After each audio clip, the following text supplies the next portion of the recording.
All right, what's going on, everybody? We've got a doubleheader going on, but it might be over pretty quickly because Fritz is dominating the final set that was supposed to be yesterday, but they obviously brought it in to today because of the lack of sunlight from yesterday. They couldn't play because it was dark, but they're back. And Fritz in about 20 minutes has gone to 4-1, so we could be over pretty quick. Alexandrova Swiatek, they've got their quarterfinal match. Winner plays Paolini, who just beat Haddad Maia. So very interesting match. Pretty tough matchup for Swiatek. It's 3-2 in favor of Swiatek, but Alexandrova is super dangerous on this kind of court. Love 15 as Fonseca serves. Into the back of Fritz. Return goes into the front of Fonseca. Fritz guesses right with a pass, but it's nowhere. 15-all. Next year I want to visit Wimbledon. What do I need to know about the queue? You need to get there early. Bring snacks because the queue wait is a long time. Like I got there when I went. I got there at like 5 a.m., 6 a.m., and I waited for. I think I got there at 5 a.m. because I remember waiting like 5 hours. And luckily, me and my mate, we bought supplies and we just hung out in the queue for 5 hours. So just prepare for that. At least, look, it depends. Like, you don't have to get there at 5 a.m. I'm sure you could try and get there at like 8 a.m., but I don't know if the queue's harder or easier than it used to be. I mean, people camped overnight, but that's for center court, I think. Ground pass is expensive? I don't know because I don't remember exactly how much they were. You can't book tickets online at Wimbledon, no. The only way you can get tickets is if you get at least I remember, is if you go into the ballot, which, Laura, that's probably what you want to do first, is go into the ballot and then maybe get a chance to get tickets. If you don't, and I got rejected from the ballot, no one gets, I don't know anyone who gets accepted by the ballot. Like it's like the lottery. It's like, okay, a lot of people go into it. Go on the ballot, and if you don't get in the ballot, then you have to get in the queue. All right, Fonseca holds, by the way, 4-2. But I'm not sure because that was a while back, so I'm not sure what the situation is now. Maybe if somebody goes to Wimbledon this year, we can get some insights. That's all right. But yeah, definitely go on the ballot first. Because I think the ballot comes out in like September, October. So apply for that, and then you'll find out pretty quickly if you get it or not. And if you don't get it, then you can plan your trip anyway. Somebody in the chat that is going to Wimbledon that's been in the ballot, let us know what the situation, like in the last like couple of years. Let us know the situation in 2025. All right, love 15. Fritz volleys in the net. Then he serves an ace. Fritz's serve, super underrated. Chat, is Fritz the most underrated top 10 player? Is Fritz the most underrated top 10 player right now?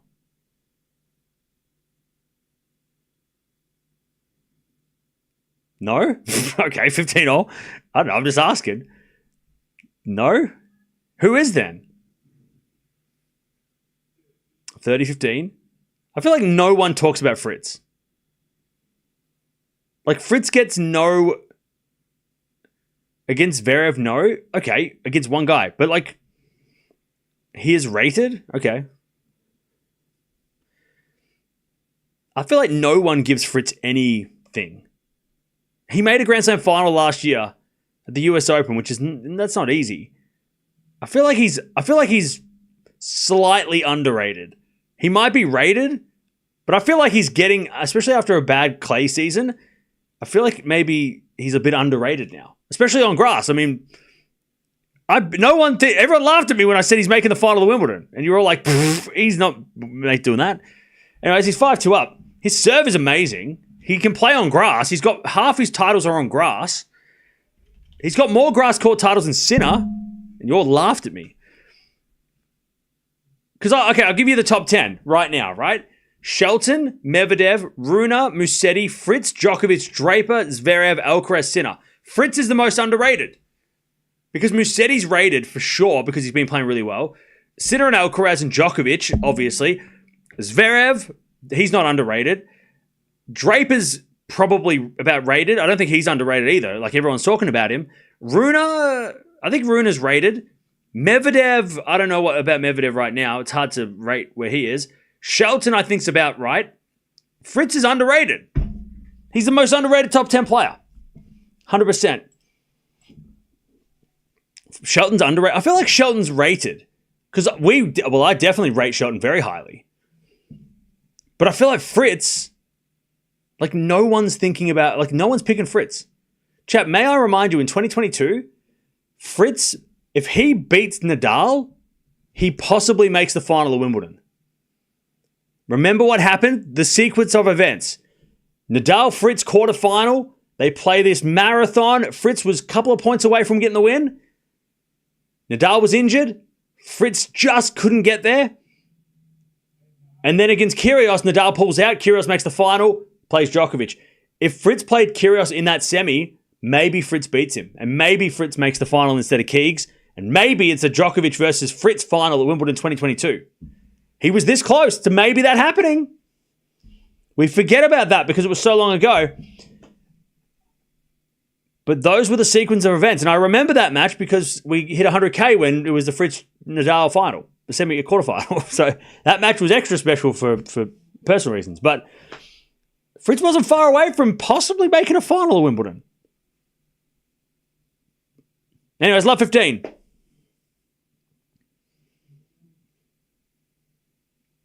Fritz about to get this win. And he's also won 3 Eastbourne titles already. So this guy, he knows how to win on grass. And he knows how to win in this grass. Love 15. By the way, Chad, apparently next week or during the weekend in the UK, it's going to be like an ultra heat wave. And there could be a heat policy in the first couple of days of Wimbledon, which is super weird because that's like an Australian Open thing. Swiatek Alexandrova hit the court, by the way. So apparently it's like boiling in the UK, and the first couple of days of Wimbledon could be the grass could be on fire. So there's going to be like a heat rule, or like a heat policy, because it's going to be over 30 degrees for like 4 days in a row, which is super hot. 40-15 Fonseca to make Fritz serve for the match.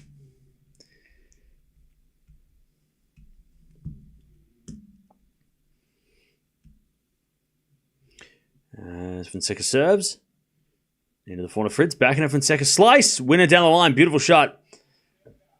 God, Fonseca's just so talented. He just thinks a little differently. Most players would have hit that cross-court backhand topspin. He went with a slice down the line, backhand, and he wins a point. Anyways, Fritz going to serve this match to take his spot in the semis, where he'll play Giron later today. And the good thing is that this match is gone pretty quickly. So he hasn't had to play a marathon. So Fritz won't be too tired if he can win this game. As he serves a fault second serve. Alexandrova is going to serve first, by the way. Bad Homburg, it is warm. It looks warm. As they're backing up for Fritz in the backhand of Fonseca. Fritz backhand goes out. Love 15. Hey, WG, thank you for the 14 months. Appreciate that. Fritz underrated because he needs PR as of Zverev. I have no idea what you just said. That made no sense to me. Love 15. Served in the tee. Is an ace. 15-0.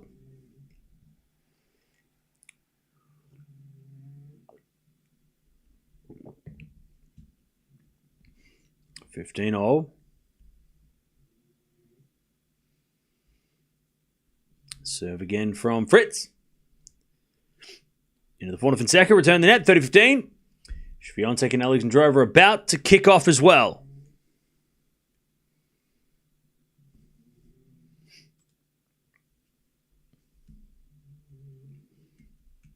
All right, 30-15 Fritz. 2 points away from the semifinals.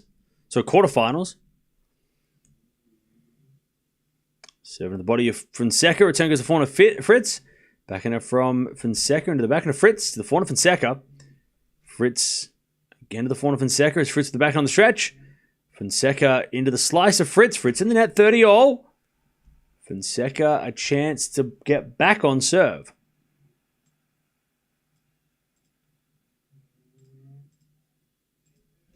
$30. By the way, Fonseca I don't think has broken Fritz all day. All right, Alexandrova to serve first in this one. Who you got, chat?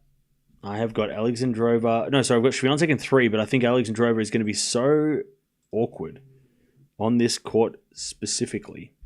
No, it looks bad. Fritz with a good serve. Return goes in. The backhand. Fritz hits it out. 30-40. Fonseca to break back. And to get back on serve.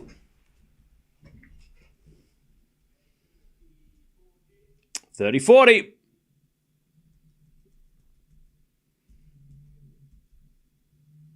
Break point Fonseca.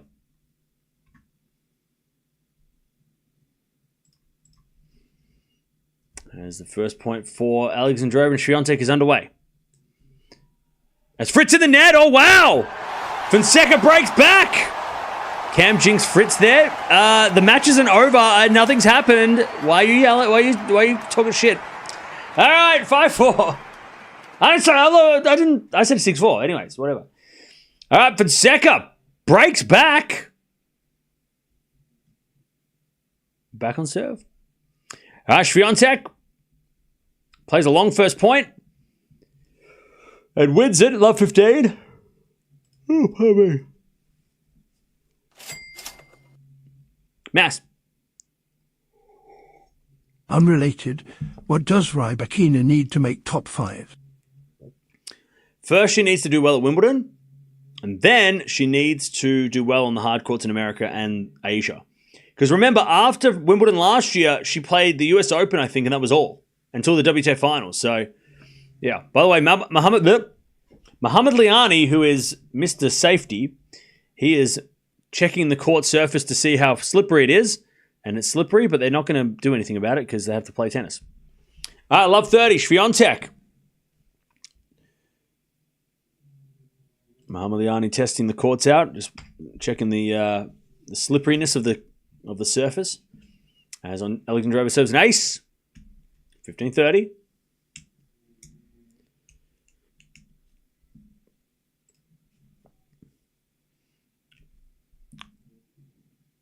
By the way, I'm going to say something. Trigger warning for anyone who's British.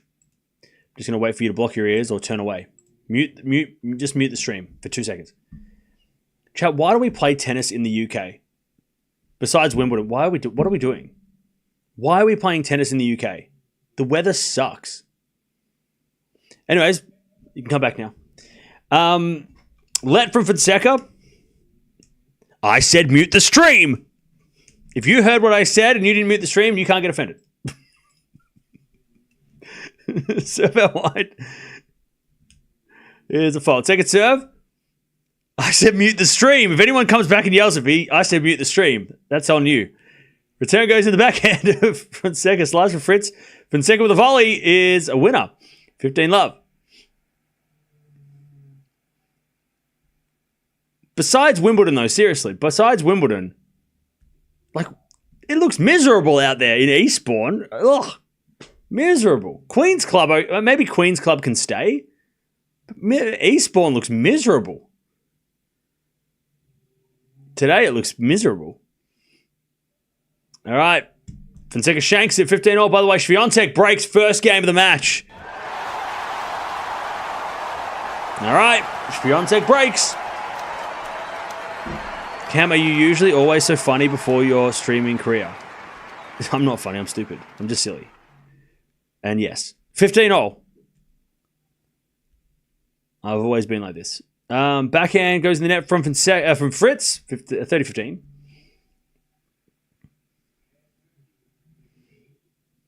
You can do one. Yeah, you need. I said block your ears and you didn't listen, so that's your fault. The UK is a miserable place, Cam. I lived in the UK. I thought it was fine. I'm just saying, like, the weather stinks and tennis needs good weather. It should be mandatory to have a roof for every British event. Anyways, 30-all. You can't play tennis in the rain, and I wonder, chat, and I'm asking this as a serious question. Does it rain any more than anywhere else in the world more than the UK? Does it have more rainfall than any other place on Earth? That's what I'm asking. It's a legitimate question. Anyway, it's 40-30. Fonseca to level up this final set. Ireland? Okay. So it's the second wettest place on Earth. 4-4 rally. As Fonseca with a forehand again to the forehand Fritz on the stretch. Fonseca gets the 5-0. Fritz hits it wide. It's 5-5. What about a rainforest? Okay, yeah, fair enough.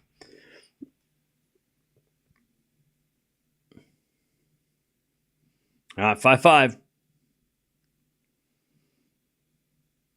5-all. Holland is pretty, but same weather as UK? Okay.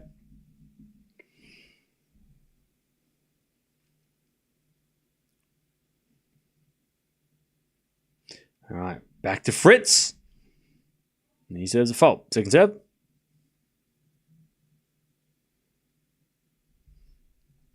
Serving to the backhand of Fonseca, backhand of Fritz. And Fonseca in the net, 15-love.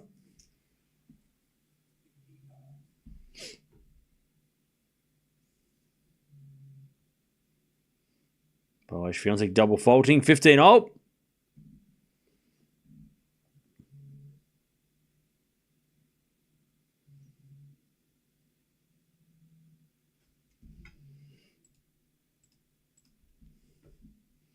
Chat, do we ban the word match fixed? I feel like match fix is not a productive word. I don't think we need that word, do we? Who's going to use that in a good sense? How do you use that word in a good way? 30-love. I think we get rid of that. I think we need to abolish that word, I think. Because no one's coming in here saying that in a positive way. How do you say that in a positive way? They're not match fixing. Like, we got to get rid of that word, right?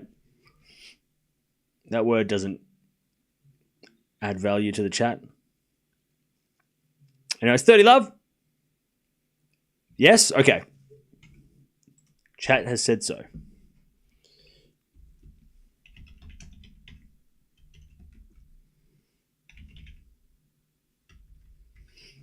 All right.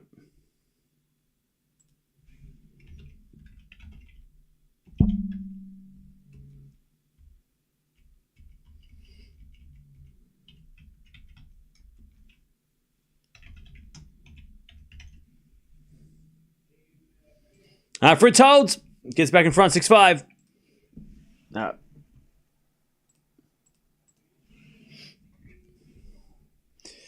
Somebody want to test it out?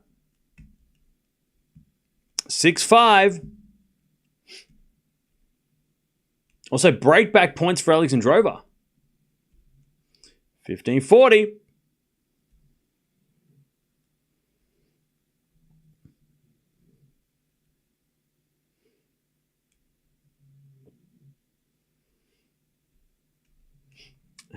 Swiatek saves one with an ace, 30-40. Hey, it worked. All right.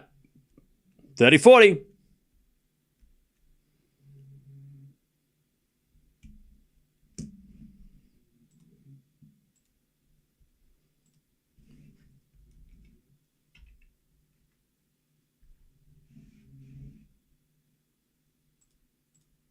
Swiatek still down break point.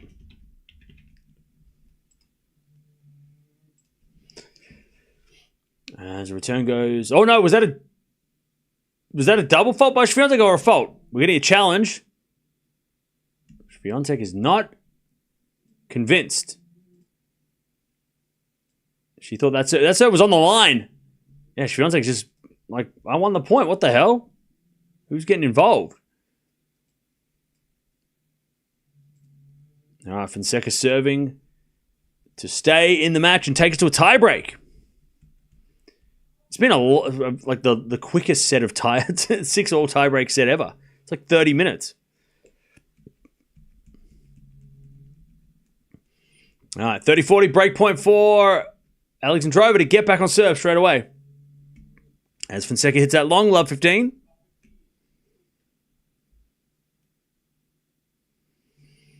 Love 15.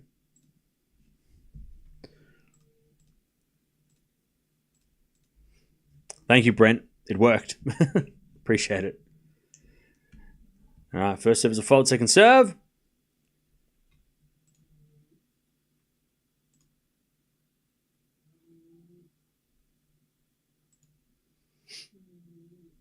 There's a bit of forehand in the net from Fonseca. And it's love 30. Chance for Fritz to finish this match now.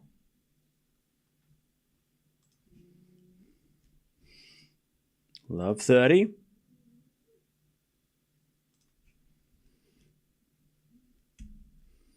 Love 30. As Fonseca serves again. Serve is a fault. Second serve.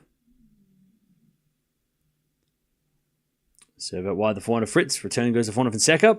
Fritz with the backhand passing shot winner. And it's match point for Fritz. Love 40 to take the dub.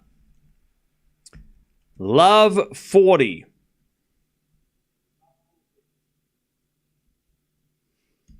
Love 40. Fritz to take his spot in the quarterfinals, which happen later today. Weather and light depending. Also, Alexandrova a chance to break again. Or break. She got another break point again.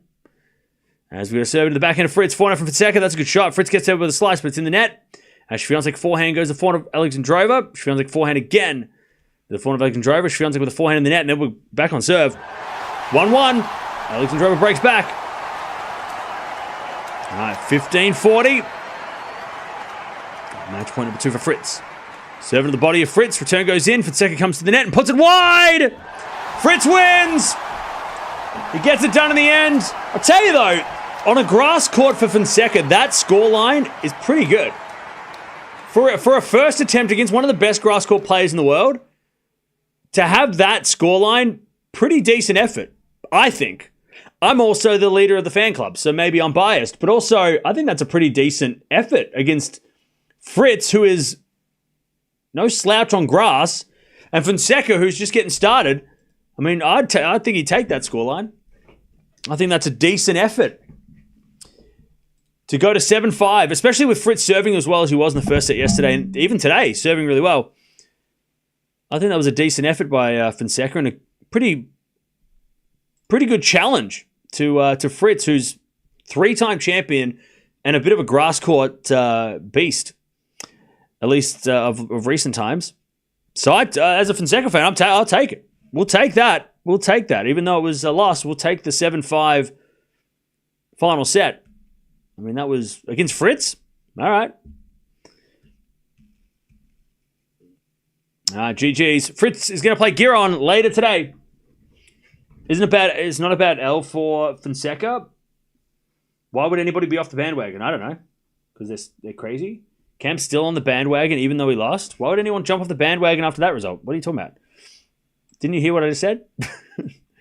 That's not a bad loss. Fonseca losing to Fritz on a grass court 7-5 in the third.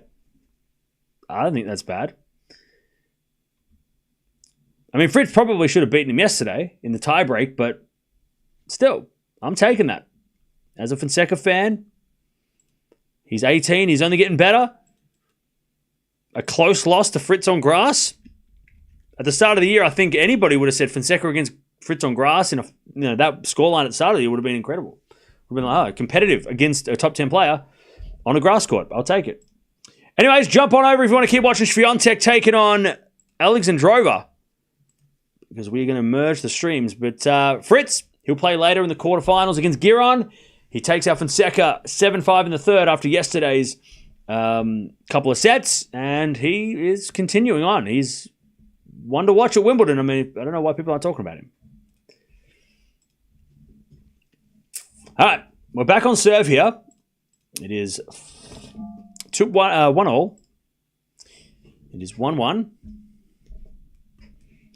Alexandrova 15-30 though. Chance for Swiatek to break again.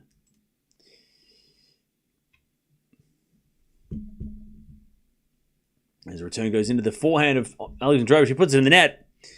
15-40. 15-40. Cam, if Swiatek wins today, will she pull out of Bad Homburg semi-finals as she did 2 years ago to prepare for Wimbledon? I really would be extremely annoyed. I don't think she will. We spoke about this a little bit yesterday. I think she'll play because to play Paolini on grass is better preparation than to getting the extra day, I think. As Swiatek breaks 2-1. Because remember 2 years ago, she was supposed to play Bronzetti. And playing Bronzetti on a grass court, winning that match at the expense of getting an extra day in London or at Wimbledon, I don't think is it wasn't worth playing Bronzetti on grass for Swiatek to prepare for Wimbledon. But playing Paolini on grass to prepare for Wimbledon is like she's the finalist from last year. That's a great preparation. So I would say she plays.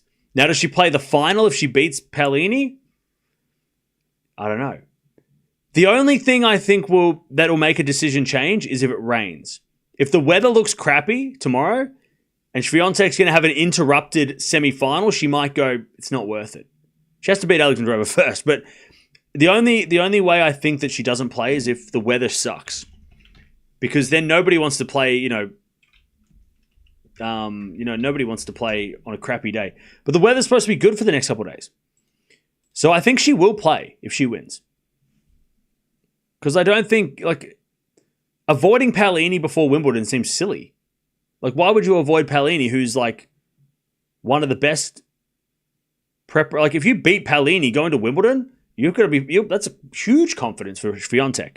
And if you lose to her, well, you lost to Paolini on grass. All right, that's not too bad. You know what I'm saying? So I think Swiatek would be crazy to dodge Paolini and try and go to Wimbledon early. There's no point. Unless the weather was crappy and, What do you think, chat? Do you concur? Do you disagree? You can disagree. All right, 2-1.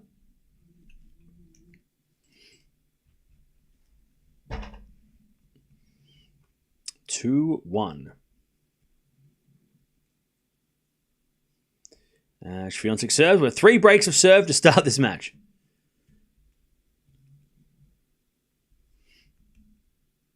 Sorry, Cam, I can't support Fonseca. Oh, that disappeared for some reason. Too many people in Brazil not seeing a great player from there. Racism and classism still too much in Brazil. Look, yeah, okay. Fine, that's fair enough. I think, but look, I'm not going to try and change your mind. You have your views, that's fine. But I'll say this. I don't think we should be judging Fonseca from where, just like with Medvedev and any of the Russian players and even Sabalenka and what, we shouldn't judge where they're from and go, well, in Brazil, they've got this, this, and this, and Fonseca is that. I don't think we need, you don't have to support, okay, I respect that you don't want to support Brazil, and Fonseca is from Brazil, but I don't know if, he should be blamed for that. Does that make sense? Again, you can. I'm not trying to change your mind, but it's it's like we don't judge Medvedev on what's going on in Russia, right? We don't judge Sabalenka on what's going on with Belarus. We don't judge the players, But again, you have every right to believe, to judge, to believe what you want to believe. That's fine. I'm not trying to change your mind.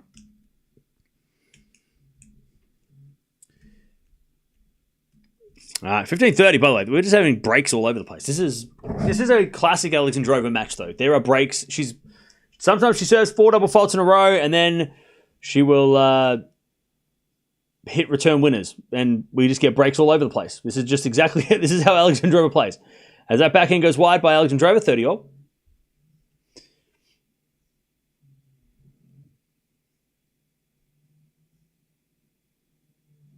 All right, 30-all. Cam, you can't pull out of the final for no reason without extremely annoying the tournament responsible in the public. This would be crazy. That this would ruin the tournament. Okay. So, 40-30.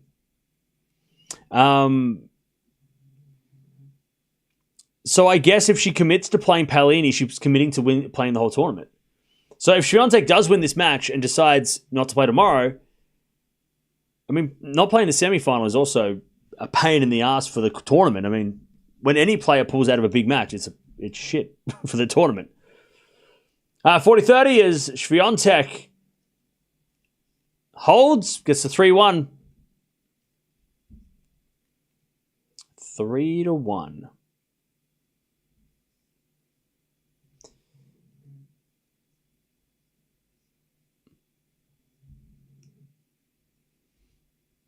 Makes sense, but it's not only Fonseca, also Haddad Maia. Where are the other people? System needs to change.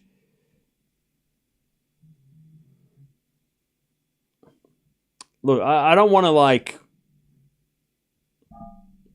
defend anything that I don't know about, so I'm not going to. So yeah, because I don't know anything. I don't know how Brazil works. I don't know how it works. All I know is they're really good at football. Neymar, Ronaldo, Ronaldinho. I know who people. I know people from Brazil. I don't know how the system in Brazil works, so I don't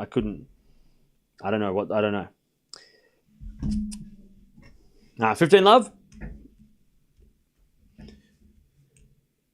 As Alexandrova serves in the forehand, Swiatek return goes to forehand of Alexandrova. Alexandrova hits it wide, 15-all.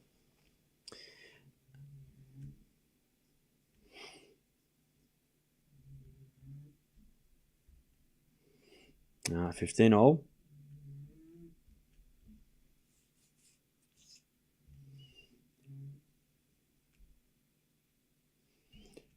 That's a bit of fault from Alexandrova. Second serve.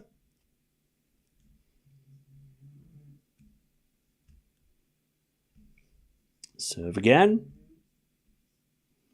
Into the backhand of Swiatek. Backhand of Alexandrova goes down the line for a winner. 30-15. Yeah, no worries tomorrow. I don't know anything about what's going on there, so I can't comment either way. But look, like I said, not here to change your mind. You can, it's fair enough. All right. 30-15.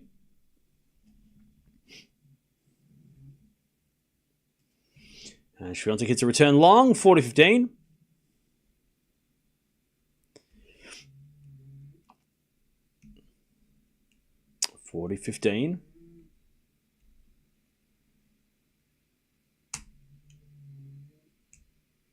Serve to the back of Swiatek, but it's called a fault.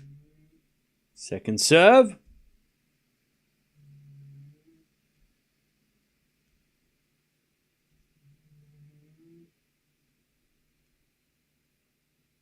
As the return goes in by Swiatek. Great return, 40-30.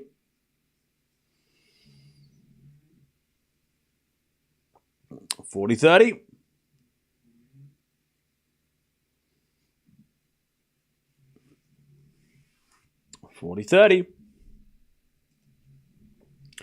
As the return goes to front of Alexandrova. Alexandrova hits an inside-out winner. And it's 3-2, Swiatek. Swiatek holds.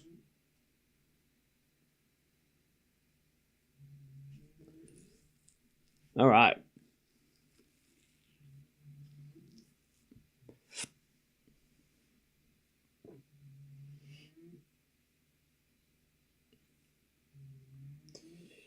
Okay.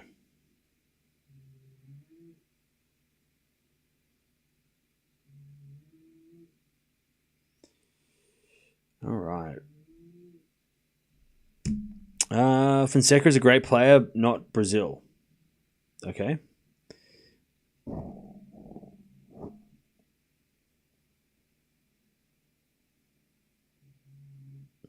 Watching from Philippines. Hey, what's going on?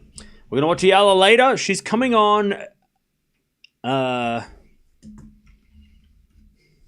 later. When's she playing?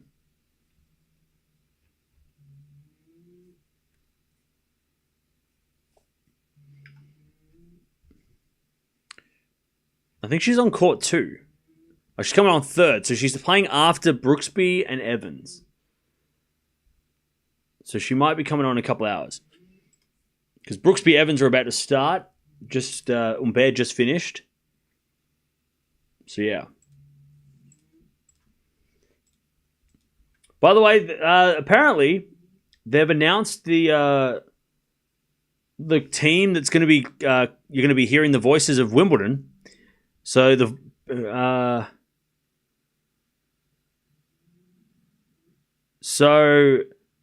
apparently the team for Wimbledon, and you're going to be hearing for the next couple of weeks if you listen to Wimbledon.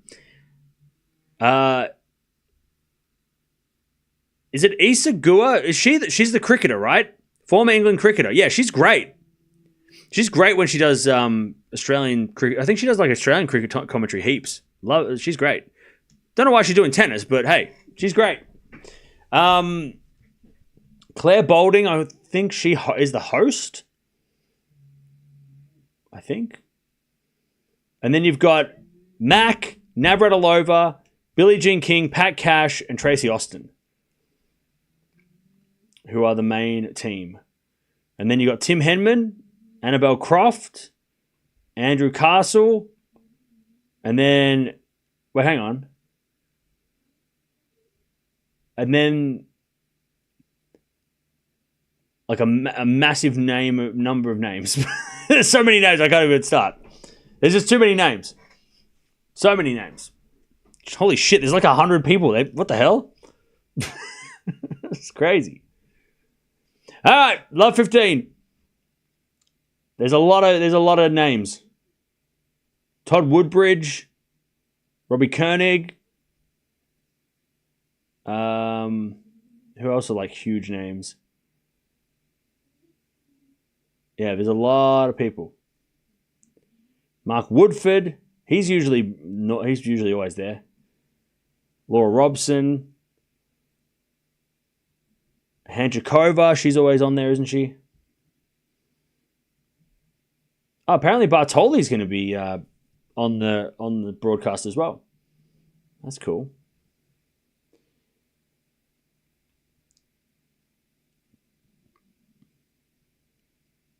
Apparently Barty was on the coverage last year, but she's not this year. But that's because she's probably not going to the UK. And Kyrgios is obviously not there either. Which I think a lot of people are... I mean, it seems like people are not happy that he didn't get called back. Because I think a lot of people like hearing what Kyrgios has to say. And look, and I don't want to be, pointing out that the people that have been picked are not a great group of people. But when I look at that list, I don't see any recent players. Like most of the players that are on that list are not, I reckon like 5, 10, like maybe 10 years removed from the game. There's no like, unless I'm wrong, maybe I'm wrong, but I'm just trying to think. Has there been any? I mean, Clijsters have been retired for a while. Laura Robson's probably the most recent. Coco Vandeweghe, I think she recently retired, like 5 years, right? Rosetsky's been gone for a while. Same with Hanchikova, so they're not recent. Obviously, the players I mentioned, Tracy Austin and Navratilova, and they haven't played for a while. But there's no like that's where I think Kyrgios had a good insight, because he has played Sinner, he has played Djokovic, he has played all the guys that we'll be watching, right? Most of them. They don't seem to have anyone that's played these guys, which I think it's a bit of a miss. And you don't have to get Keegs. Maybe I feel like a recent player would have been a better choice to at least give insight. Like you need. I tell you what, if Bublik wasn't playing, you'd get Bublik. Like I think Bublik as a special comments guy on commentary, considering that he's played and now beaten Sinner, right? You get Bublik. If Bublik loses first round Wimbledon in a massive shock, you hire him for the rest of the tournament. That would be such a great pick. Bublik is so hot right now. 4-2 Swiatek. But yeah, it doesn't seem like there's any, even on the women's side, like there's no recent players. Chad, who's recently retired that could be on the team? Dominic Thiem? Dominic Thiem would actually be sick. But who's played Sinner though that has recently retired? Anyone that not like, and I'm not saying retired this year, like recently retired. Okay, Rafa, Roger, right? Okay, but let's talk about it's Serena. But is there anyone that has played Swiatek and Sabalenka and Gauff who is retired within the last year or so? Just trying to think. 30 Love? Now, Bartoli hasn't played Swiatek. No chance. Wozniacki? Yeah. What about Shelby Rogers? She's recent. Contivate? Oh, nice. Muguruza. That's a good one too. She's also a former champion. Muguruza's a good pick. 30 Love? Caroline Garcia is actually a great pick. But yeah. Caroline Garcia, that's actually, yeah. How do you not get Garcia? You got to get Caroline Garcia. And also, she's so well-spoken. You got to get Caroline Garcia. Halep? Yeah, Simona Halep. Yeah, you could get Halep. She's kind of got that both as well. She played during the Serena era, but she also did play Sabalenka and Swiatek multiple times. So has that sort of... Kerber's another one. Yeah, true. Jabeur, but Jabeur's still playing. Jabeur's still playing, you know? Petkovic, yeah, you can get... Petkovic is always on the comms. She might be on Eurosport, though. So she might be doing the comms on one of the other channels. Why not Ons? Because she's still playing. 40-15. As Alexandrova holds 4-3. I feel like Garcia would be a great pick.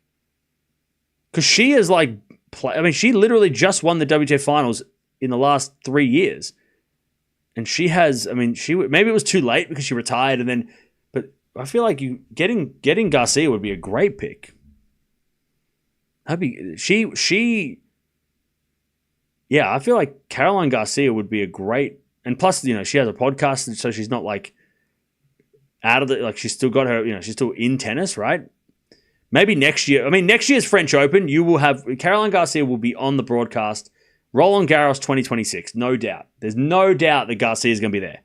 No doubt. Caroline Garcia will be part of Roland Garros coverage next year, 100%. Either as an interviewer or a commentator. That'd be so crazy if she doesn't get a job.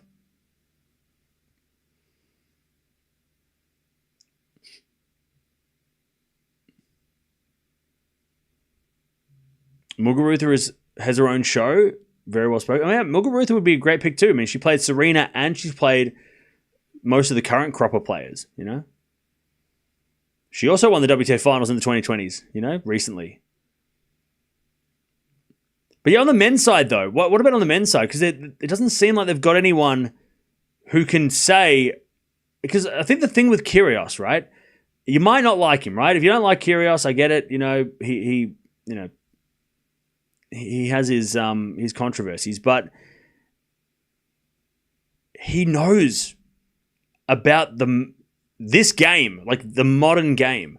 He's still playing, right?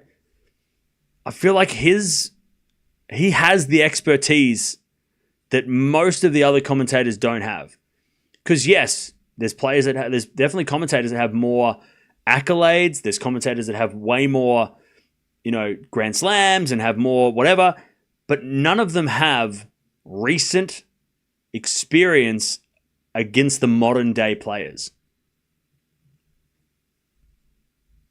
And he does.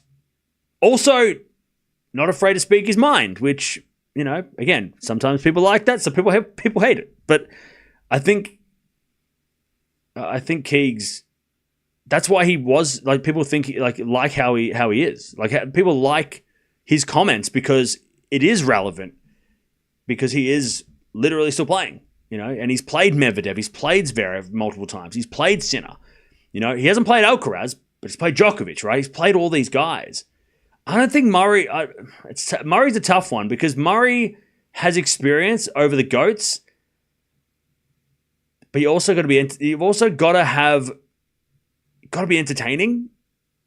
And I don't know if Murray, in conversation, he's dry and funny, but I don't know if him talking about the game is going to be as, I don't know, Kyrgios.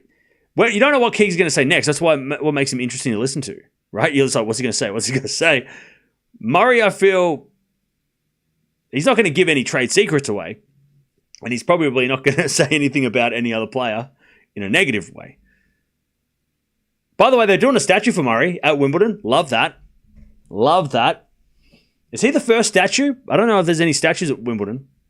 I can't remember there being statues, but he's going to be a statue at Wimbledon. Love that. And it's 1530. Andy Roddick would be a great addition to the team. He's probably doing Tennis Channel stuff.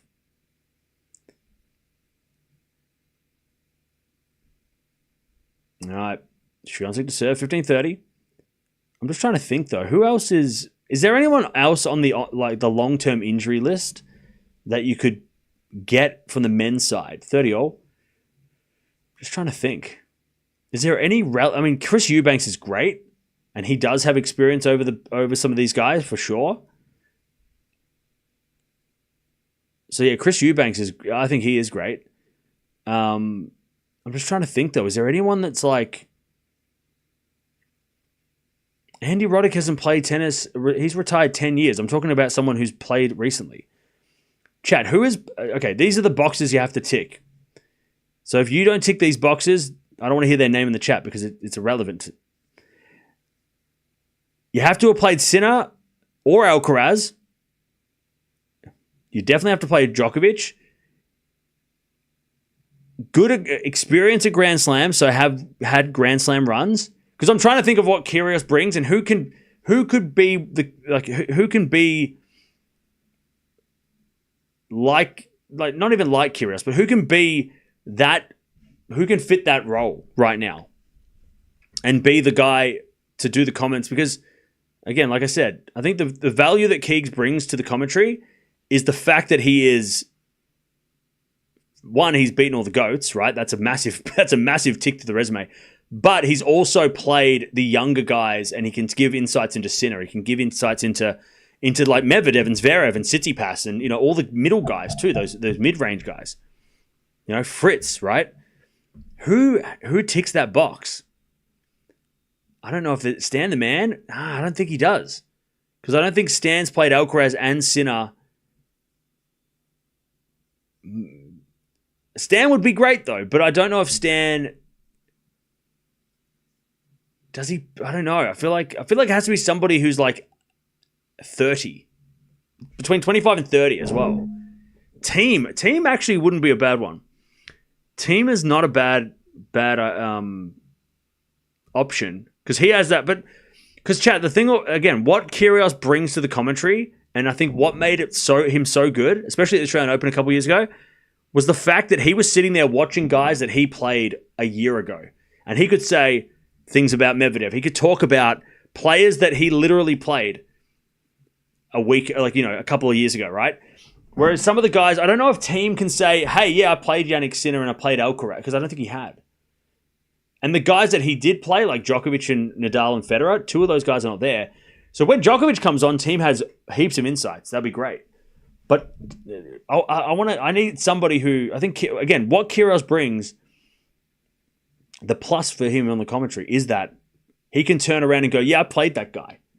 And I know exactly what I did to try and beat him. Monfils is actually not a bad answer. That's actually that's a great answer. That is actually, Gael Monfils is a great answer. Because he has got relevant experience over all the new guys and the older guys. That's, and he's also got wins over guys like Alcaraz. Tick, tick. I mean, Monfils might actually be a great answer. That actually he might be the one. Also, super popular, super likable. Everybody loves him. He's still playing as well. Yep, super relevant. And still playing at a high level, right? I mean, he pushed Draper at the French. I mean, that's great. Again, I mean, maybe he has that over Kyrgios because Draper Kyrgios hasn't played Draper, I don't think. Anyways, Kyrgios. Alexandrova 40-15. See, a Monf would be actually super relevant. That would, and everybody loves Monf. You know, he would be great, but he's also playing. I think he's playing Wimbledon, so he can't do it unless he withdraws and injured. Monf should be, and he's also entertaining. I mean, Monfils is entertaining, right? He's fun to listen to. Alexandrova with a forehand winner, and Swiatek's going to serve for the set. 5-4 Swiatek. Yeah, Monf is actually could be a great answer. But the thing is, you don't have to get Monfils this year. You can get Monfils next year. And it's still relevant because he's played Draper, he's played Sinner, he's played Alcaraz, he's played all the guys that we're going to be talking about for the next 5 to 10 years. He's played all the guys like Medvedev and Zverev too. So Monfils as a commentator, like if that is such a huge big, because like that is so relevant.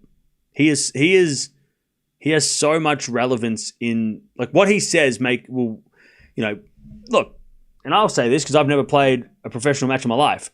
A lot of what I do is just guesstimation, right? Going, oh, this could be it. This could be that. Obviously, people that have played the game at a professional level have a way more experience than I do. But the people that played the game 50 years ago or 40 years ago are commentating on today's game. It's not the same thing. Commentating about players that they didn't play, right? Whereas the most relevant commentator would be the person who has played the guys that are on the court, has played the guys of the last generation. Like that's the person that I think would thrive because they have literally, I played this guy yesterday and Monfils fits that mold. Plus he's super likable, which helps as well. You know, like I feel like he would, like everybody would love that. I'm not saying that if you haven't played them, it's not worth listening to, because obviously I love listening to Mac. I love listening to Navratilova. Agassi, Agassi's great, right? It's not like they don't, like what they say doesn't matter because they never played Alcaraz. Of course it matters. But I'm saying like who the ultimate commentator would be for me would be somebody who can literally say, I played Alcaraz and I did this, and has that first-hand experience, or has experience over the other guys. Like, I mean, Monf is probably the only guy that fits that mold at the moment. I mean, who else has played the new guys, the older generation? You have to be around for 20 years to be in that. Like he's played Federer, Nadal, Djokovic at their peak, and Murray. He's played. He's playing Alcaraz and Sinner right now. He's played Draper. He's played all the young guys that are coming through. And he's also played all the guys like the Zverevs and the Medvedevs in the middle of generation. Like, he's the only guy, I think, that's covered everything. That can say that, yeah, I played everybody. He's the ultimate. He's literally, I mean, I can't think of anybody else, chat. Who else has played everyone? Who else has played everyone? Zverev, maybe? Maybe Zverev? Maybe Dominic Thiem, but then Dominic hasn't played the new guys, really. All right, Swiatek's got set points. Tsonga hasn't played everybody. Tsonga hasn't played Sinner and Alcaraz, has he? Yeah, Novak, obviously Novak, but like... And Nadal, right? Okay, yeah, but I'm talking about...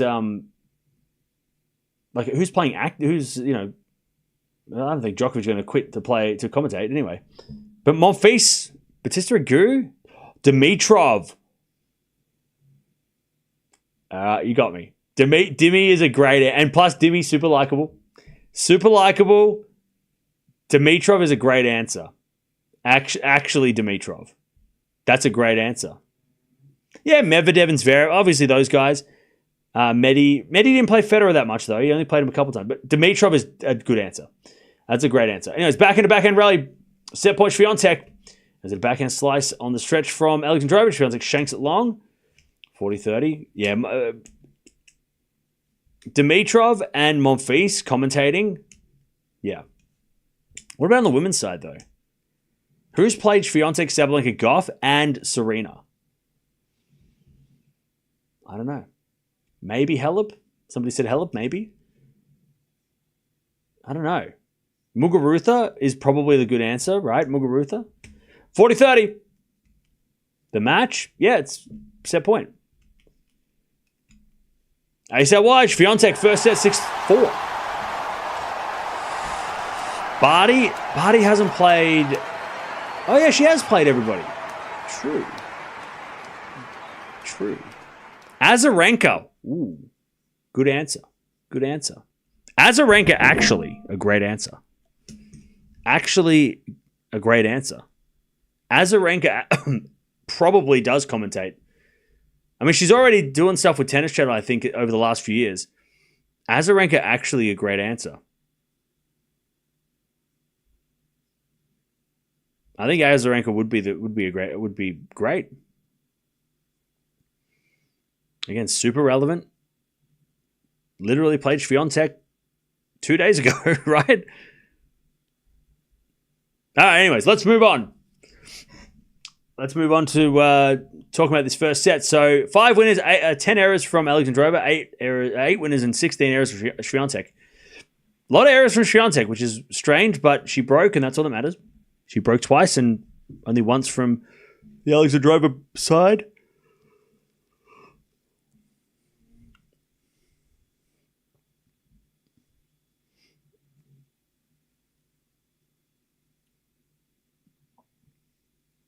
Azarenka would be great, but do the channels like her?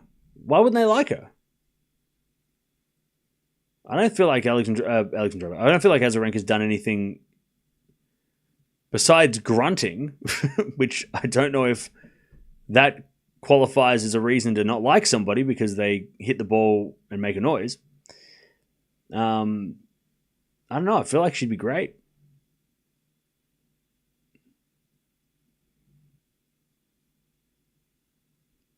Because I think that maybe is what's lacking in commentary a little bit, is the fact that we don't have anyone who can say, yeah, I played Serena and I also played Swiatek.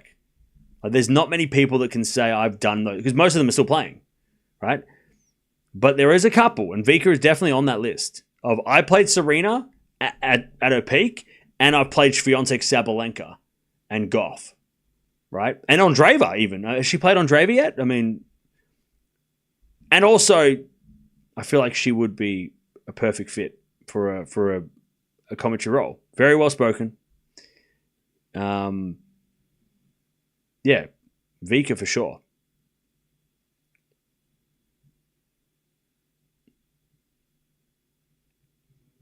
All right, Alexandrova serving first in the second. Love 15.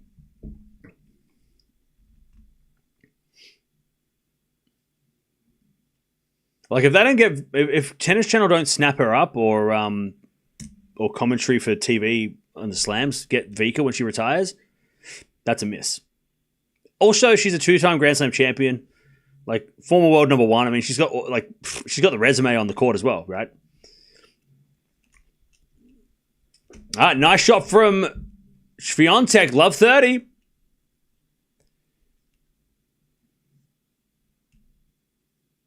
Oh, no, it was in, sorry. It was Alexandrova challenge. Okay, 15-0. I thought Alexandrova was saying that was out. Anyways, backhand, 15-0. Wait, is it love 30? What happened? It is love 30. They mucked up the score on the TV. Love 30. Swiatek did hit a winner. My bad. Forehand backhand rally. Little forehand from Swiatek into the forehand of Alexandrova. Swiatek forehand again. Is wide. 15-30. 15-30. Yeah, Sloane Stephens is another one. She's great as well. Sloane Stephens isn't Sloane Stephens already on the commentary?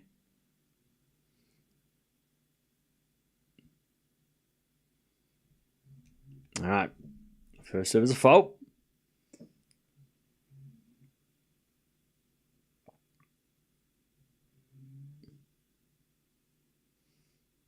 Second serve is a double fault. Alexandrova, 15-40.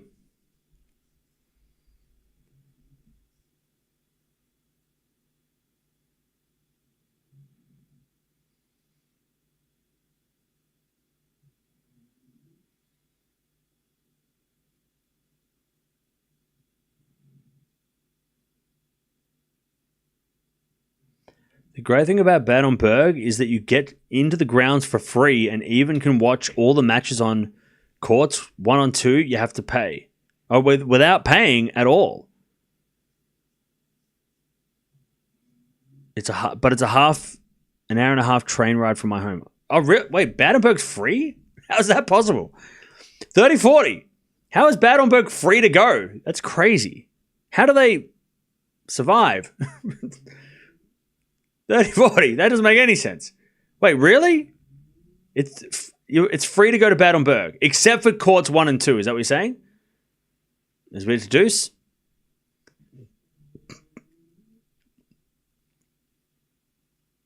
That's crazy. Why is it not spoken about more? Is that true?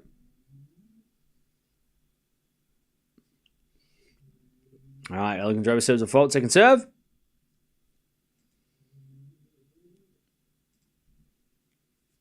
Second serve.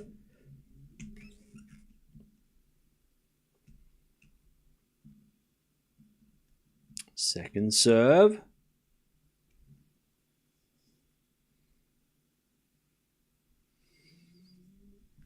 Into the forehand of Swiatek. Return goes to the backhand of Alexandrova. Swiatek backhand to the backhand of Alexandrova. Again to the backhand of Swiatek, who overhits it. Only center court matches have to pay. Oh, wow. Okay. That's interesting. And kind of cool. That's kind of cool. Advantage, Alexandrova.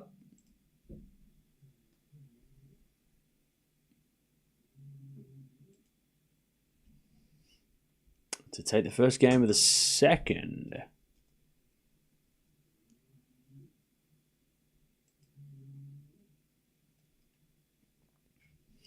There's a return. Goes wide by Swiatek. Alexandrova 1-love in the second. Well, Swiatek's in a challenge, though.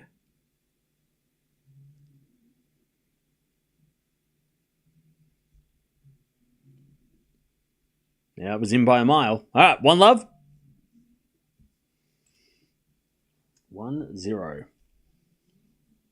Why are we not talking about Swiatek for Wimbledon?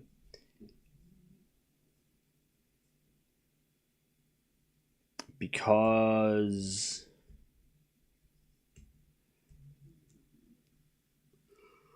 I don't know. That's a good question.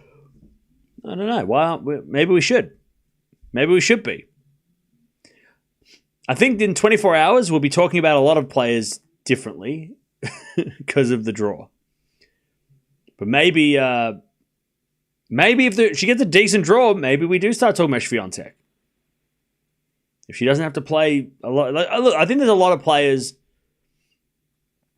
that she has to avoid that could be dangerous. But yeah.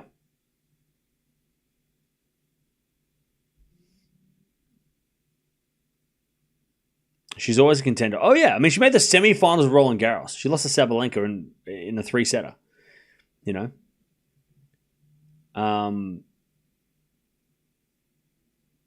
Yeah, I guess we just don't have the confidence in Swiatek on grass because we haven't seen her.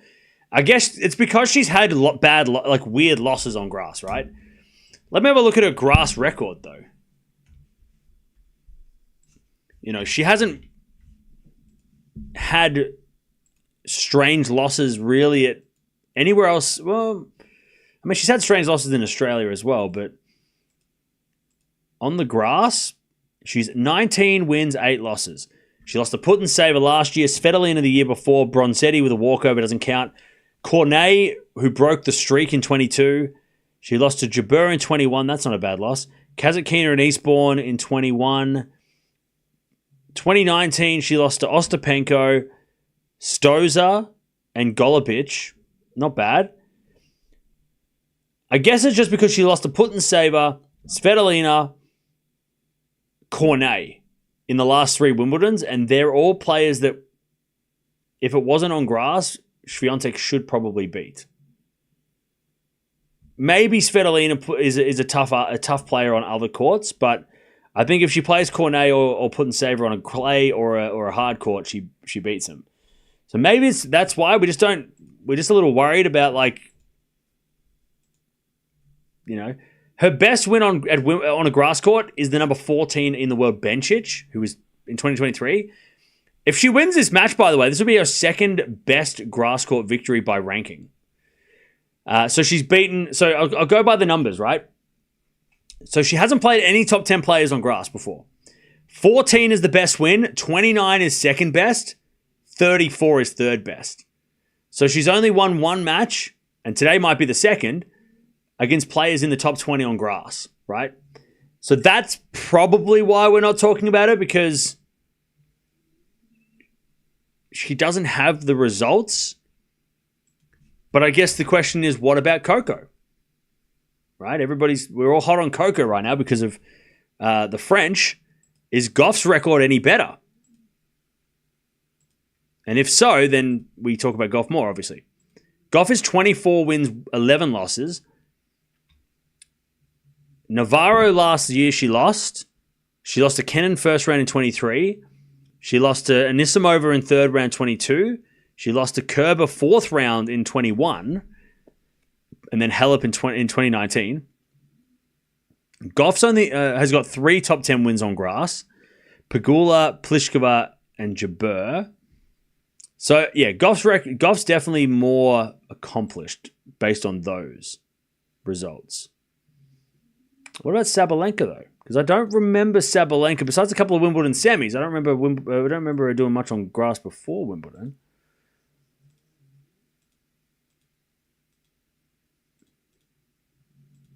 "36 wins, 20 losses." Yeah, Sabalenka's grass record is ridiculous compared to those two. But Sabalenka's only got 1 top 10 win on grass. Interesting. She's lost 3 and won 1. That's kind of weird. And when she beat Raducanu the other day, it was her second best grass court win by ranking. Kind of weird. Look, I think it's just because Swiatek's record on grass doesn't give you confidence. And especially because Sabalenka and Gauff have been beating Swiatek lately, I think that it's kind of like with Sinner and Alcaraz, right? If you haven't beaten Sinner and Alcaraz lately, nobody's picking you for Wimbledon. No one's picking Zverev. Everybody's laughing at me for saying Fritz makes the final because Alcaraz and Sinner. Djokovic is the only one that you could maybe say wins Wimbledon instead of Alcaraz Sinner because he can beat those guys. I think the similar might be true on the women's side, even though Gauff isn't necessarily like going to win Wimbledon against Sabalenka in the final. Like, we don't think it's a 1-2 final yet. But Sabalenka, you have to beat Sabalenka probably to win Wimbledon, maybe. And if you can't beat them, if you're losing to them lately, maybe it's going to be tricky. I don't know. But then again, like I said, if Swiatek gets a good draw and she avoids them, maybe she does make the semis. You know, maybe she can make the final. Maybe being underestimated is a great idea. And also, because she's 8 in the world now, she's not top 4. Or even top 2, right? 30-15. Draper, Draper can't beat Sinner, though, yet. So that's the only downside for Draper. He can beat Alcaraz, though. We know that. But we'll see.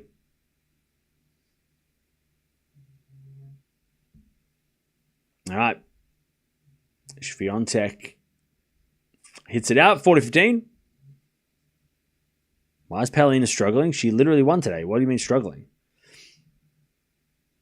She's into the semi-finals of Bad Homburg. Struggling? Rune. Hey, look. I would love to see Rune in the semis. Backhand pass goes wide by Swiatek. 2-1 Alexandrova in the second. I would love to see Rune make the semis of Wimbledon. And I want to see him play Sinner.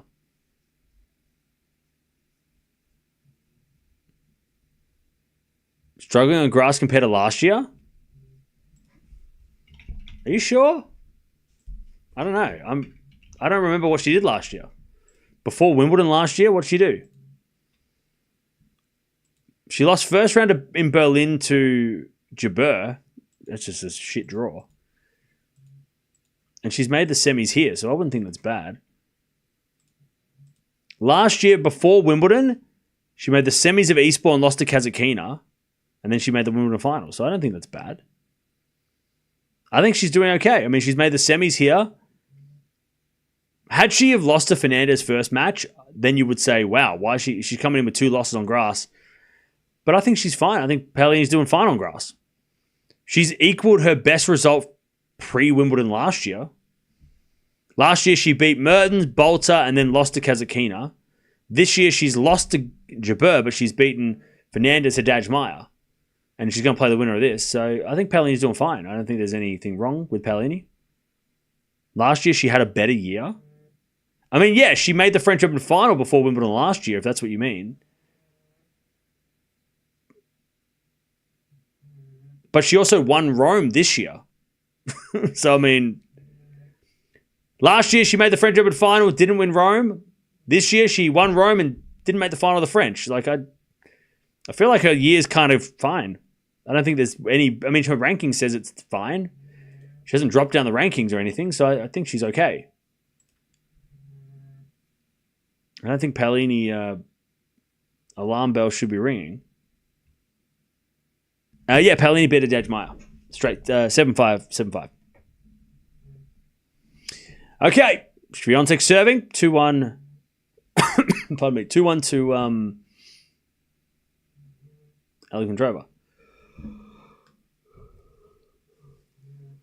2-1.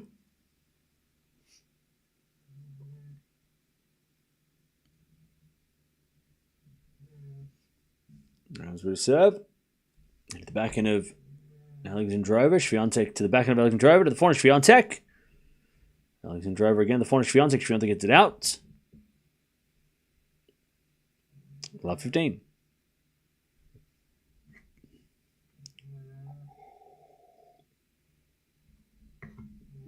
Paolini's made the semis of Stuttgart, Miami, and Bad Homburg and won Rome.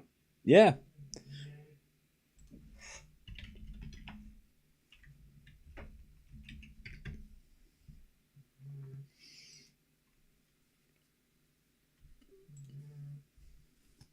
And Paolini also made the fourth round of the French, lost to Svitolina after having match point, right? So, I mean, she could have easily made the quarterfinals. She wasn't far away.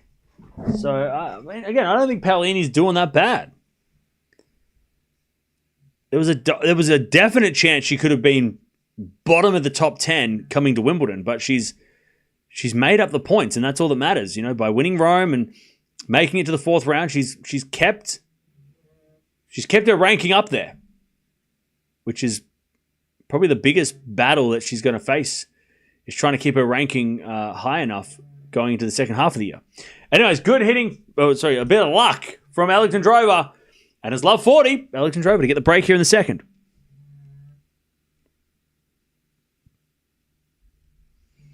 Bublik can play seeds 1 to 8 at Wimbledon third round. Yeah, exactly. So he could play, Sinner Alcaraz in the third round, which would be wild. Draper Bublik third round, kind of want to see it. Draper fans, I'm so sorry. I want to see it though. Backhand to backhand rally.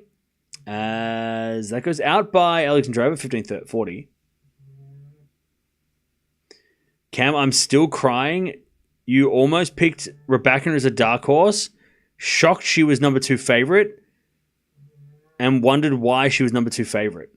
Sarath, if you're still crying over some random guy on the internet saying something about your player, you need to go touch grass. So it goes in the net on the return, 30-40. If you're still, I mean, like the street, I remember you saying that yesterday, but I haven't thought about it in the last 24 hours. So I mean, you need to, I don't know what you need to get over it. I mean, that's if that's still like what the hell do you mean? 30-40, come on now. First serve is a fault, second serve. I'm sorry, like you need to move on. I mean, that's crazy. 30-40. I am shocked she's number 2. I am still shocked. I mean, come on now. Not because she doesn't deserve to be there, but just because the number 2 favorite is 11 in the world. That's not normal. All right, 30-40. The number 11 in the world wasn't the second favorite for the French. 30-40. Serve to the forehand of Alexandrova. Back into Swiatek. Alexandrova back into the forehand. Swiatek. Alexandrova puts up a lob. Swiatek lets it bounce. And hits a smash. And puts it away. All right, we get the deuce.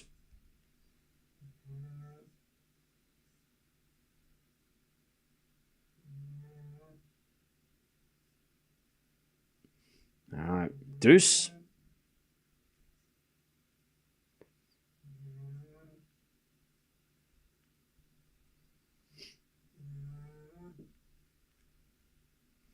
All right, we get the deuce. Swiatek serving again.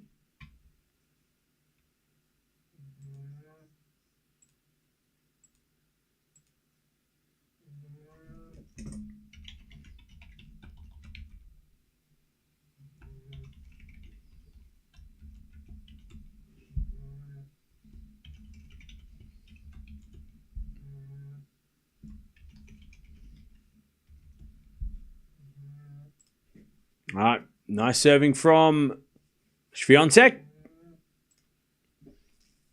40. Sorry, advantage.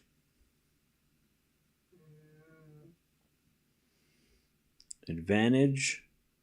Swiatek to level.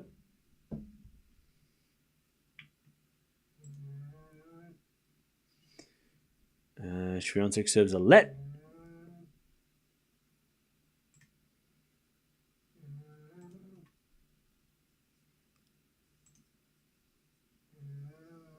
By the way, chat, don't forget to subscribe if you haven't already.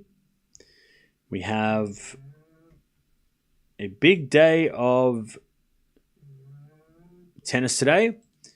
And then tomorrow is even bigger day.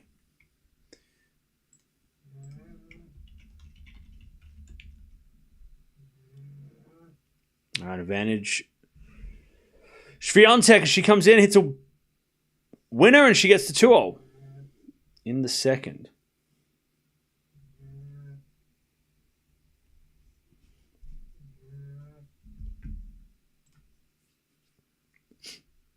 All right. 2-2. Good comeback from Love 40, by the way. That was crazy. All right.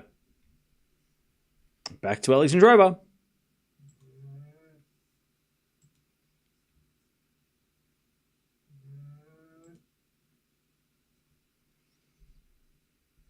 As Alexandrova serves again. 2-2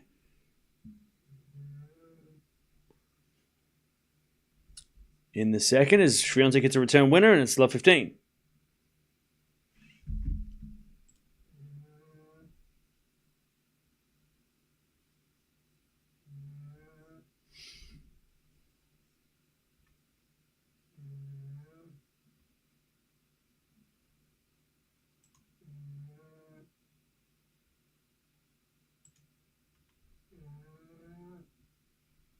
All right, love 15.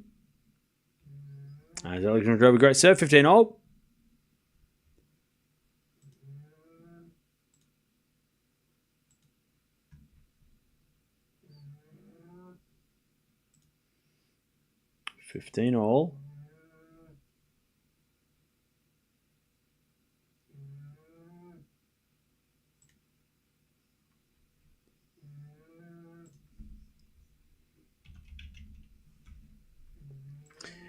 As Alexandrova gets to 30-15.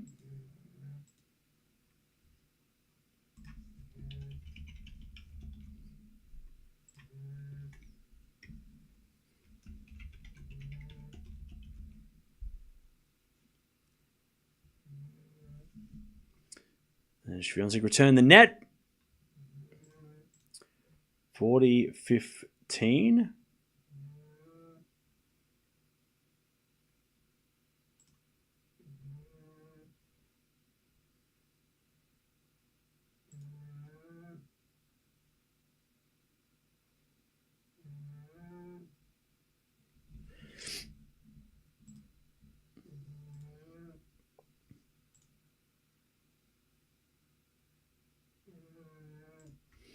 40-15.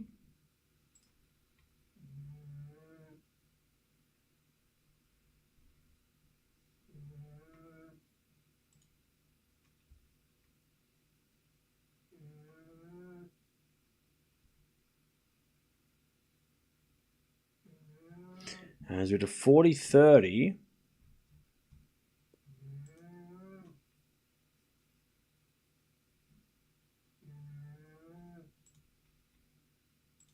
$40-30.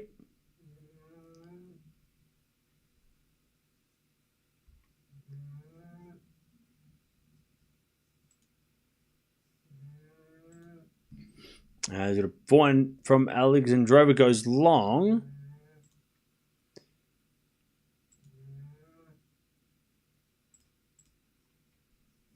As deuce. Now we get the deuce.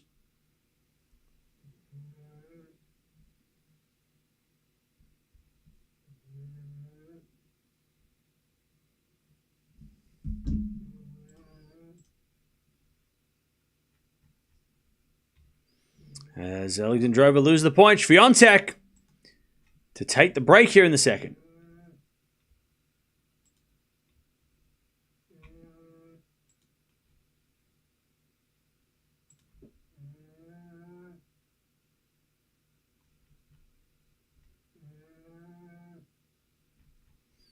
Advantage Swiatek.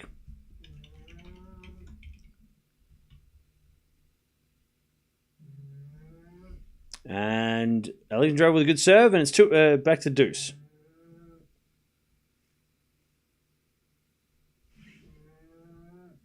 Back to deuce.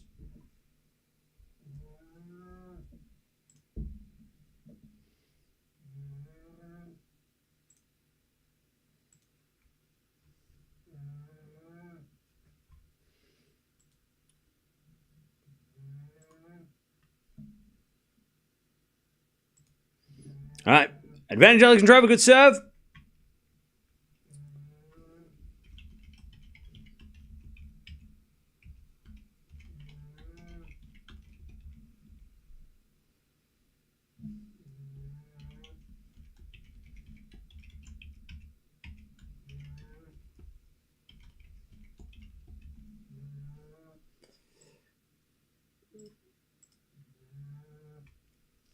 All right. Alexandrova to take the lead again. And she does with a good serve. All right, Alexandrova just hanging in.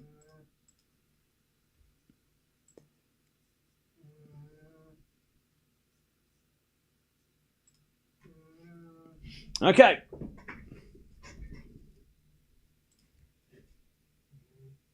Alexandrova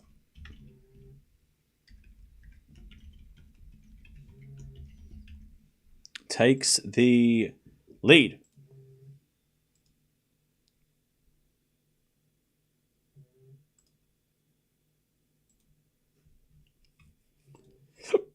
All right.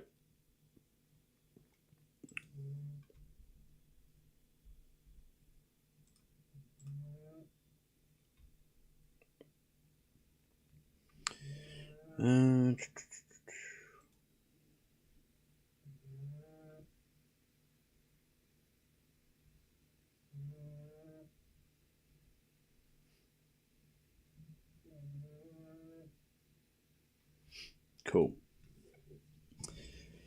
All right.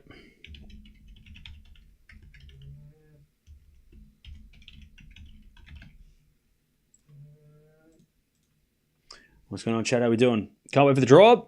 Yeah. Eala's coming on later. I'm not sure exactly what time, but Eala will be coming up later.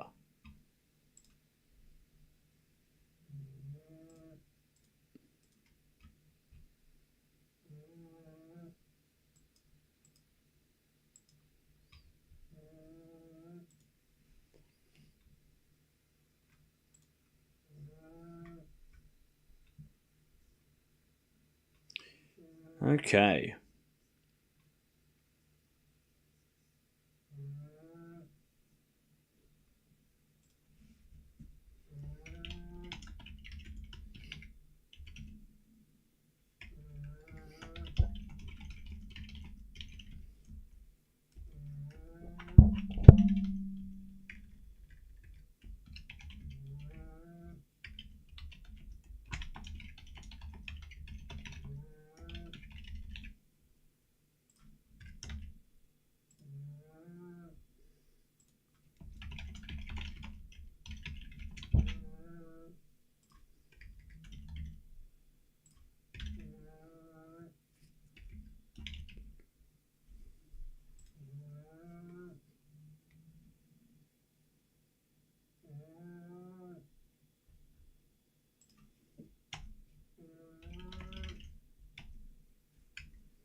right.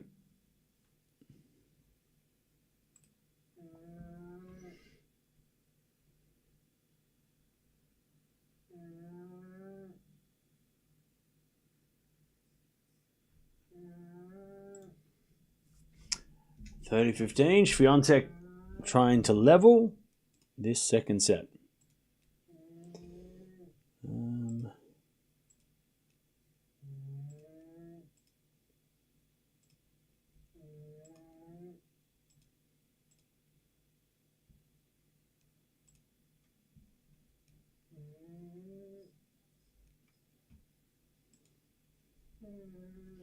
(40-15).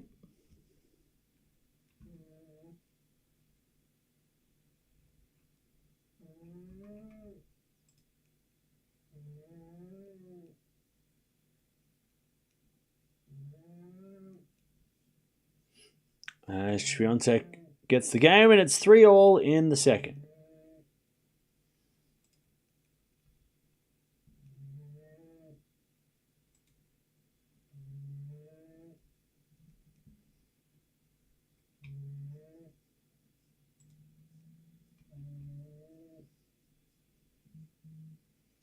Okay.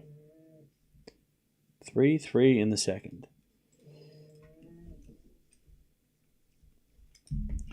One second, chat.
All right, 15-30. Swiatek, a chance to take this break in the second.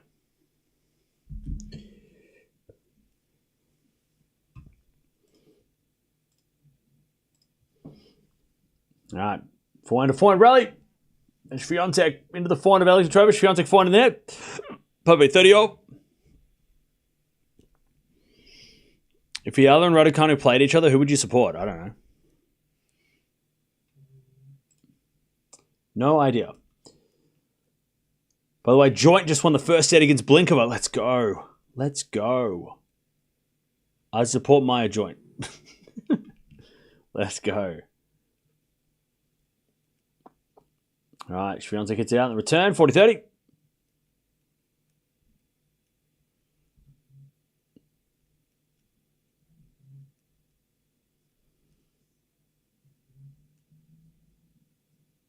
(40-30).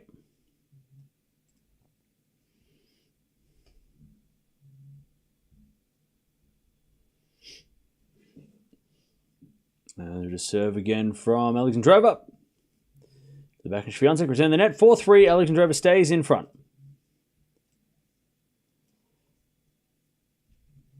4-3.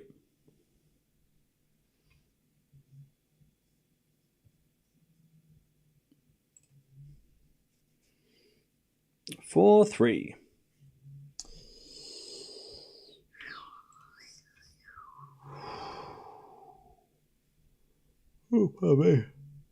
So yeah, the winner of this plays Paolini tomorrow.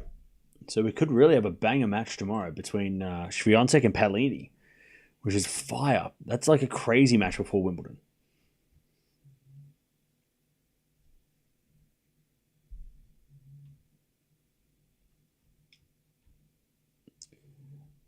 I think WTA being so open at Wimbledon is quite exciting. Oh, yeah.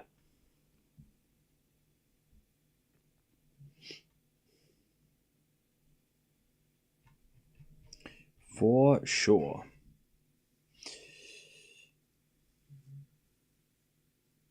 All right. 4-3.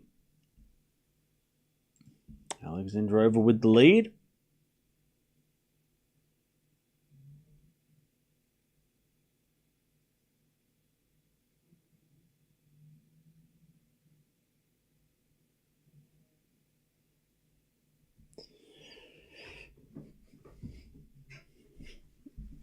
By the way, players that are still in this draw, so we've got Paolini plays the winner of this, but we've got Noskova versus Andreeva, winner to play Pegula or Navarro. So the top half of the draw is pretty crazy too. Also, it looks very dark. The clouds look very dark in Bad Homburg. That's not good.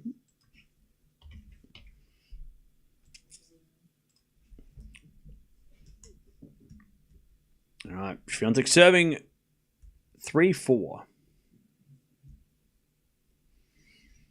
We haven't watched Mirra at all. I know. We'll have to watch it tomorrow then, maybe. All right, backhand winner by Swiatek, 15-love. You think Paolini has any chance against Swiatek? On grass, I think it would be interesting. 15-love.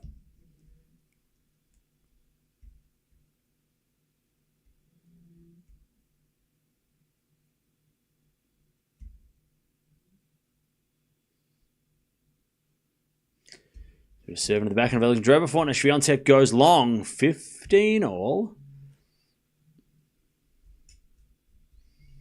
Joints up a set and a break. Yes. Let's go. Let's go. She's beaten Jabeur and Raducanu. And then Blinkova? That'd be huge.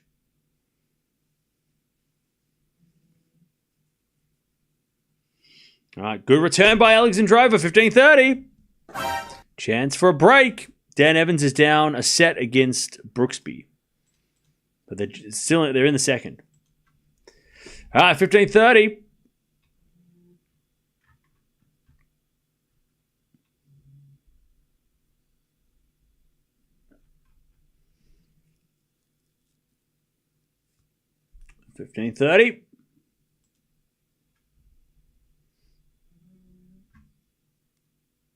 As a return goes in there by Alexandrova, 30-all.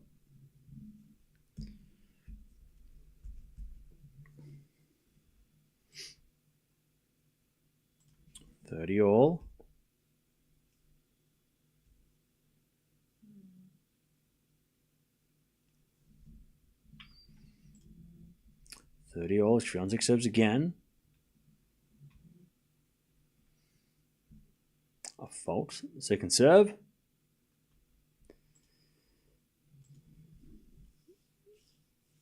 Second serve.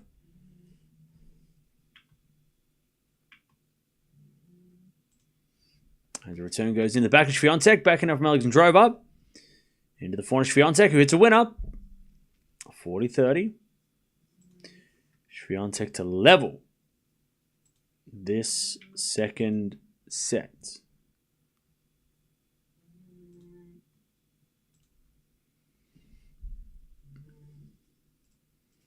$40-30.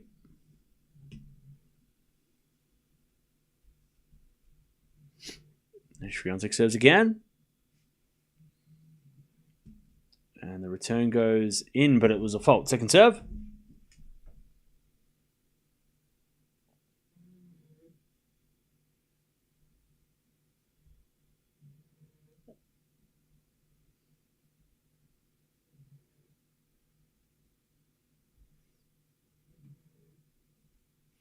Swiatek with a forehand cross court goes wide. We get the deuce.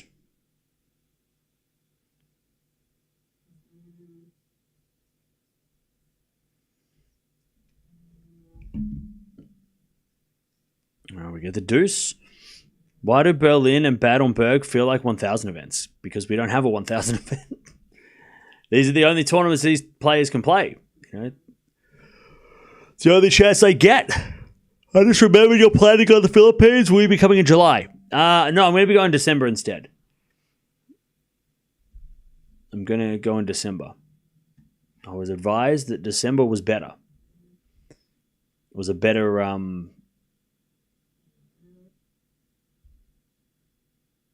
was a better idea.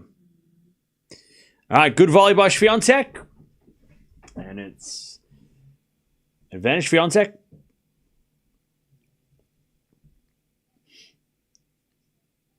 I'm thinking I might go to Japan again. This time for a longer time. And then...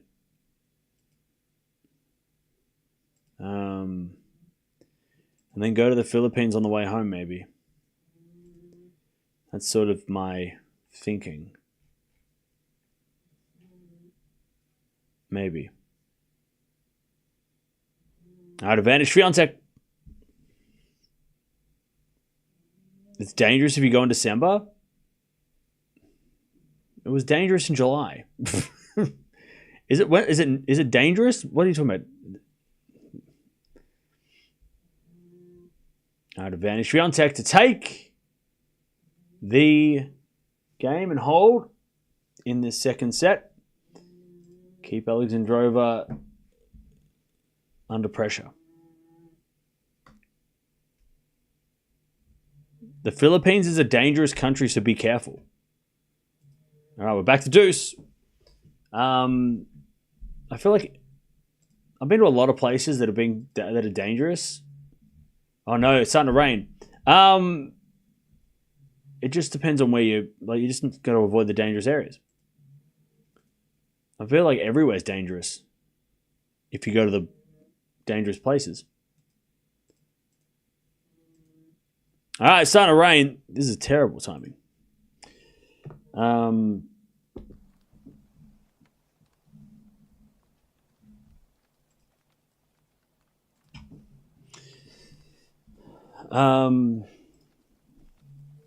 Have a fan meet up at the Philippines and stream it. I mean, I'd love to do that. All right. It's not raining badly, but it is raining. So we are stopping. Japan is super safe. As far as I went there and I felt safe. You're absolutely correct. The most dangerous place may be New York. Well, I've been in New York. And that place was fine. I mean, look, there's obviously I went to China. And people were saying that was dangerous. I went to South Korea during whatever they had in December. And it was sketchy, but it felt sketchy, but also it didn't feel unsafe. But yeah, I feel like the Philippines, you just have to make with places that are seen as dangerous, you got to just you just got to use common sense and be smart and not, and avoid doing certain things and being in certain places at certain times, People say that about the Philippines, but I don't know anyone who's had issues there. Yeah. I mean, there's sketchy places everywhere. You can go to the UK, there's sketchy places. You go to America, there's sketchy places. Australia has dodgy areas. But you just avoid the dodgy areas and you don't be silly and you be smart and it shouldn't be too bad. I'm not going to avoid going to the Philippines because some people think it's dangerous. That doesn't make any sense.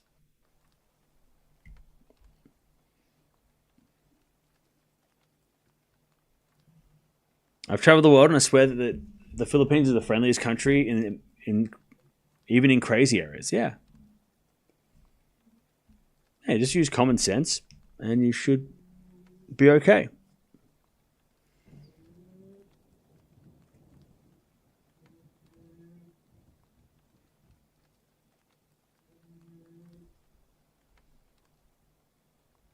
Cam will be going to tourist spots, relatively safe. Yeah, I wouldn't be going anywhere like off the grid. Anyways, nothing's been planned, so I don't know. So by the way, the sun's come out. Doesn't look like it's raining. Are they going to put the covers over though? I don't think so.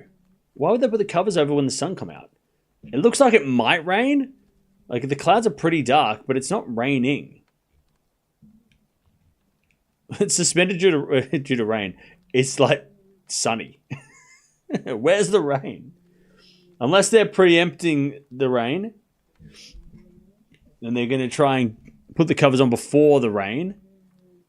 But like no one's left the stadium. Everyone's standing there like, where's the rain? There is a huge dark cloud approaching. I know, but that dark clouds always look worse when the sun's out. If the sun disappears, that cloud's going to look just like a grey. The sun... By the way, there's some guy just like with a leaf blower just like walking around the courts. There is no covered stands in at Bad Homburg. There is no. By the way, I don't even think Bad Homburg is a tennis venue. I think it's like it has a tennis court and they built the stadium like kind of like Monte Carlo. I don't think Bad Homburg is like a tennis... It's not even a stadium. It's like scaffolding with chairs. Like it's a makeshift stand. Like I don't think it's a permanent fixture. Like it's like Monte Carlo. They take it down after the tournament ends. So they are putting the covers on, I think. But no one's running for cover. The umbrellas aren't even up yet. In about 5 seconds, everyone's just going to start running. But yeah. Were the people nice in Japan, and did you have an issue due to language? People were great. And I had no issue because, I had no issue with the language. Because I went to Tokyo, which is fine. By the way, I think they're coming back. I don't think they are doing it. There is no rain delay. It looks like they're putting the net back up, possibly. Looks like they're putting the advertising boards back out. The towers are going back out. I think everything's coming back. People are finding their seats. I think they're okay. The umpire's chair is getting wheeled back onto the court, so that's good. Good signs. Joint 3-love in the second. Let's go. We Filipinos are known to be the most hospitable people on the planet. Philippines is a safe place to travel. Yeah. I mean, I've been to Indonesia and stuff, so I don't know. Like Bali is sketchy as well sometimes. Like, people say that Bali's dodgy. And I mean, like, yeah, I nearly got my phone stolen in Bali, but that's because I just walked around the tourist area where there was pickpockets. And I got my phone back anyway, so it was all good. But, yeah, you just got to, again, be safe. And I've heard the Philippines is lovely. Like, the people were lovely and, yeah. So I'm not going to stop that. I'm not going to, unless something happens that's like, scary in the next 6 months, it wouldn't stop me from going.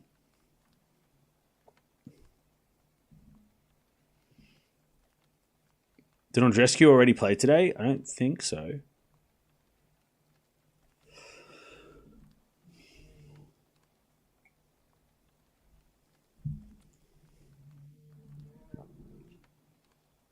Question, do you have anything planned for when you hit 250k? It's very close now, congrats. No, I don't have anything planned. We're doing something after Wimbledon because I haven't planned anything because I just haven't. At first, I didn't think we'd get to 250k until after Wimbledon anyway. I thought by the end of the year, right? I didn't think we'd be there now.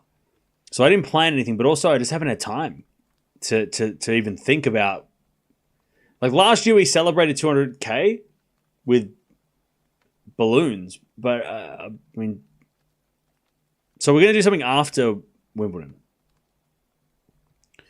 So because we might get there during Wimbledon, so then we'll do something. We'll do like a separate stream after Wimbledon.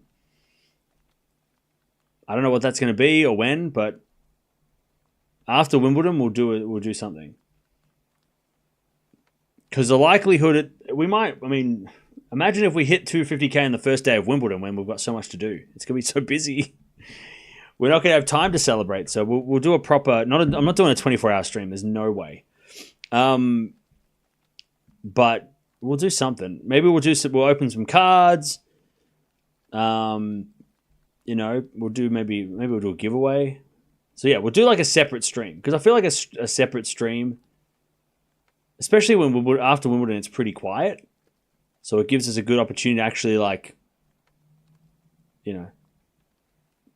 celebrate. Yeah. So post Wimbledon party. Yeah, maybe we'll open some cards. Maybe we'll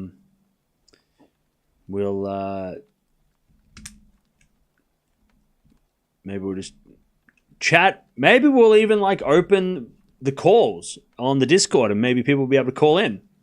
Maybe we'll do a call-in show. I don't know. I haven't decided yet. Maybe we'll do a call-in show if you guys want to call in and chat. That could be fun. We've done that before.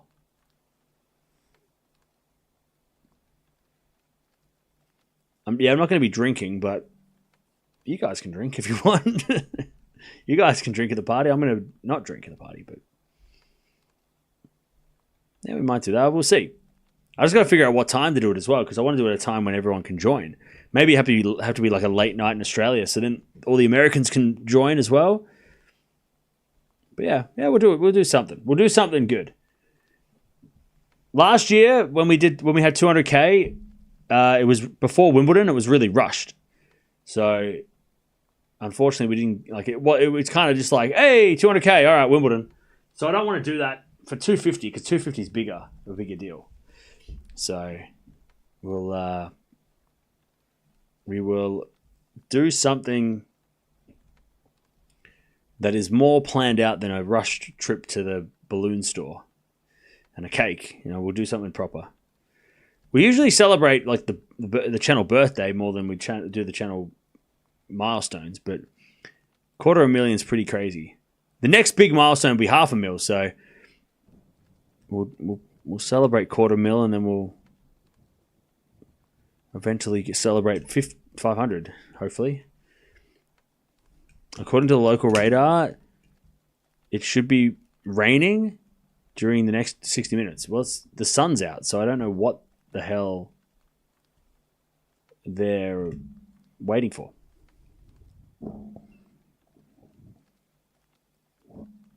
That's fair. After Wimbledon gives you some breathing room, especially since this season is such a hectic season. Yeah.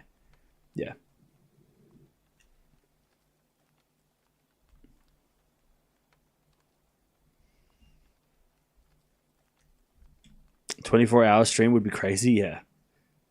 I want to plan something out properly as well. I don't want to just do a rushed oh yeah, we're going to celebrate for an hour and then have to do something else.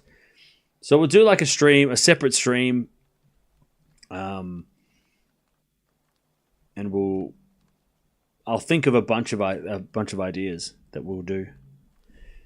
Like I said, we can open up some cards. Maybe we'll do a giveaway. Maybe we could open up with phone lines. Maybe we could play games or something. I don't know what tennis games we could play, but we could maybe play a tennis. Maybe I could play topspin. I haven't played that for a while. There's a lot of possible options.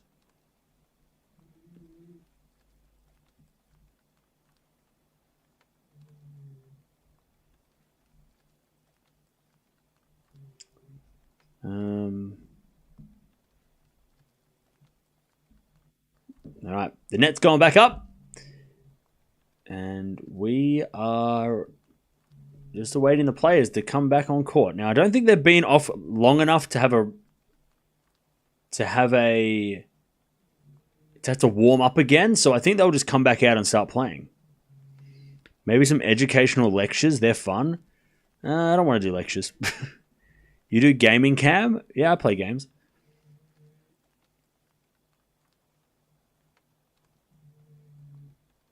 I missed out on the live Discord calls. Yeah, we could do that.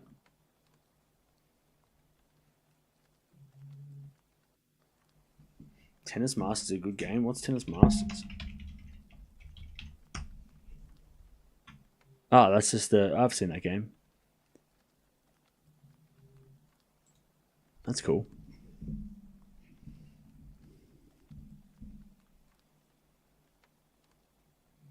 Have you seen that the Wimbledon draw has been leaked on the ATP website? Why does that sound so fake? What do you mean? The draw hasn't even come out. The draw comes out tomorrow. It doesn't get leaked a day early. That's not how things work. They haven't even drawn the draw. Unless I get my tinfoil hat. Okay, let me see what the draw looks like. So where's the draw? There's no draw. Oh, hang on. Ooh. Crazy. That's crazy. Lajovic is the number 2 seed, apparently. Kokonakis is playing. I didn't know he was playing. Is he really playing? Oh my god.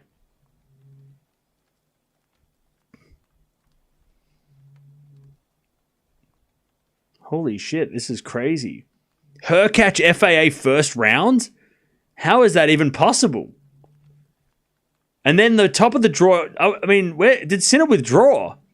Sinner's not even in the draw. That's crazy. What the hell? Where's Alcaraz? He's not in the draw either. Did they withdraw?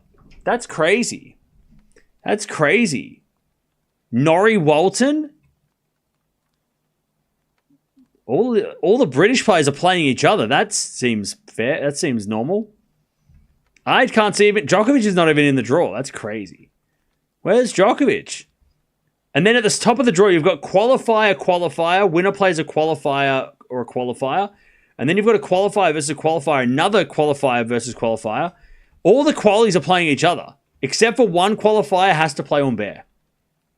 That seems so real. Berrettini versus Nakashima. Winner plays either Auger-Aliassime or Hurkacz in the second round. That's crazy. And then you've got Pirikar Mikkelsen. Winner plays Griekspoor or Kaboli. Like, that seems legit. Fokina Shapo. Winner plays Hashanov or Poprin. How are all these seeded players playing in the first round? That's what I want to know. That's crazy. Thomas, thank you for bringing that out. That's funny. So, yeah, obviously there's a glitch. Obviously, the Wimbledon website's got a glitch. Now it's starting to piss down rain, and they've got the covers on. All right. That's funny, though. That's funny.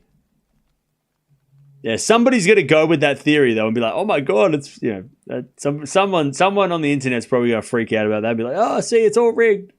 See, they put the draw out first. They made a mistake. It's like, bro, you didn't even read the draw. Come on now. All right, Bad Homburg, it's raining. Pretty badly, too.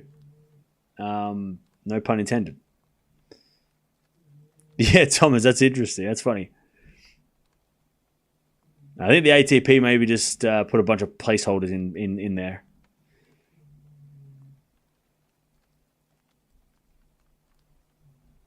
Rain will not last that long, though. Yeah, it looks... they said they're not coming back for another 20 minutes, so... It's just like that those clouds have just sort of yeah, the rain just kind of hit. It's all good.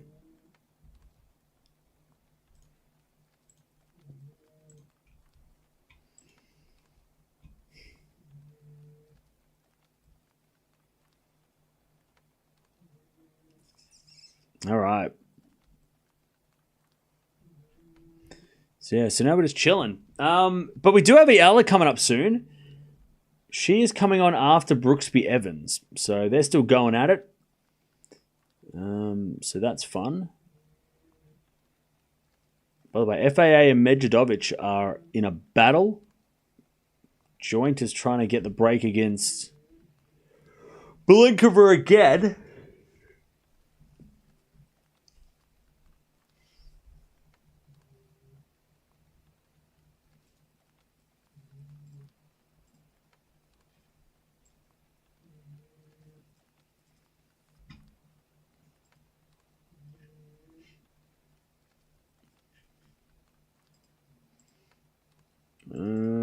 Yeah.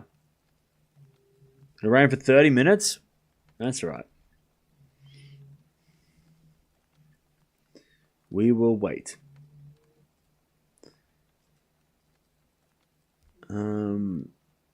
Yeah, Krejcikova withdrew. Yes, she did.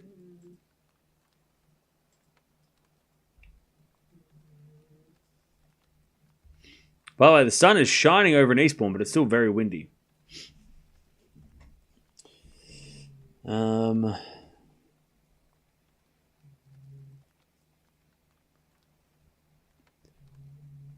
Bad Homburg looked like Eastbourne earlier, yeah. Some of those matchups could be true. Yeah, some of them look legit, but obviously it's a glitch. Hey, thank you, Galaxy, for the 39 months, and thank you, Alona, for the 11 months. Appreciate that.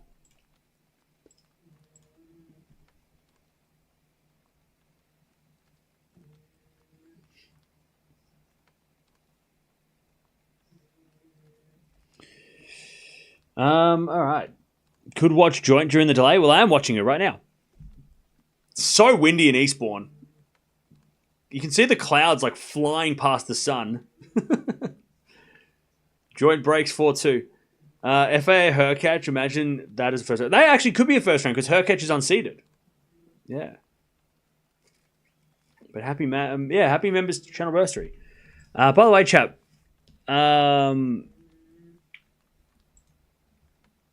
let me check how many members we've got. Do we have enough members for another emoji?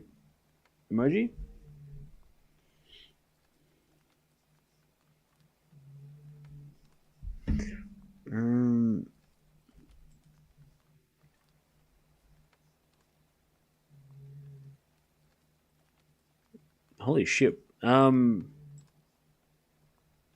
Maybe. Possibly. We do need to do... That's what... You know what we'll do? Actually, you know what? While we're here, let's brainstorm. While we're here, chat, let's brainstorm. What are we going to do at the 250k party? Let me write down some notes. What do you want to do during the 250k party? Let me get some... Because we can do the emoji... We can vote for the emojis. And we can try and get a Coco... Yeah, maybe we'll get a Coco emoji going. And we can, like, redo all the emojis if you want. So what can we do here? We could do pack openings. Maybe a call-in. We could maybe do that. Emoji. Picks. I don't know. Emoji picks the vote. Yeah, that's true. We could do that.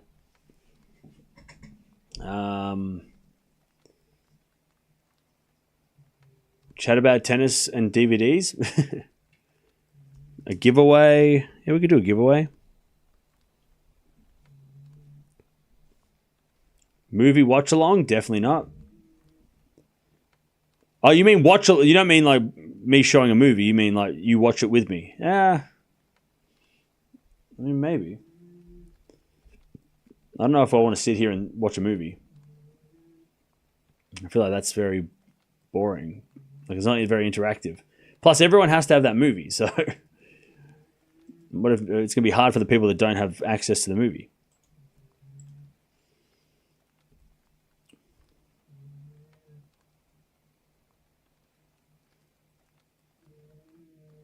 Quiz? Yeah, I don't know how we could do a quiz, but maybe a quiz. I'll write that down.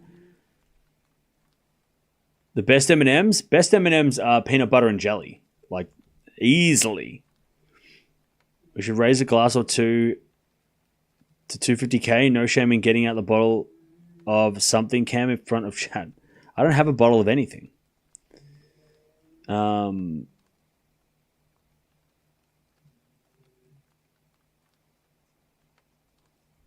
going drunk? No, I'm not going to do that. Sing along. Tennis card giveaway? I mean, maybe.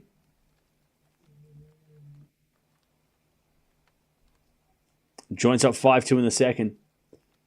They're not coming back for another 30 minutes, apparently. Streaming old classics? Maybe. I don't know if I want to do that, though. Again, I want to do something that's not me ignoring the chat. It needs to be a little bit more interactive. And if I just do like a stream of an old match, it's going to be like, I don't know. I feel like that's a lot of work. And I don't want to do a work at a party. You know what I mean? We got to do something different. Something we don't usually do. So then it's more interesting. Peanut butter M&Ms were goated until they started putting way too much food coloring. Okay.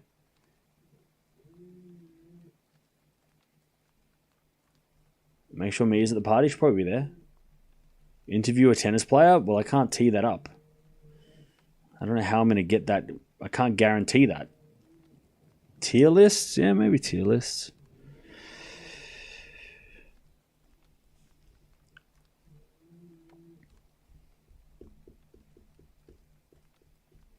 You could recap and tell us your story of how architecture led you to here? I mean, maybe. Maybe we could do that.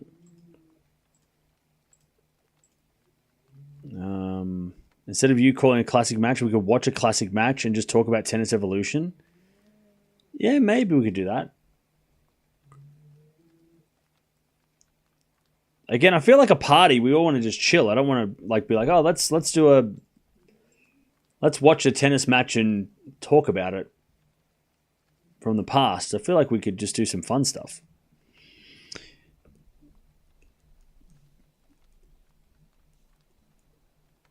Instead of, I feel like that's a little bit too much effort for people. Should be just chilled. Draw your life from whiteboard? Nah, I don't want to do that. I don't want to draw.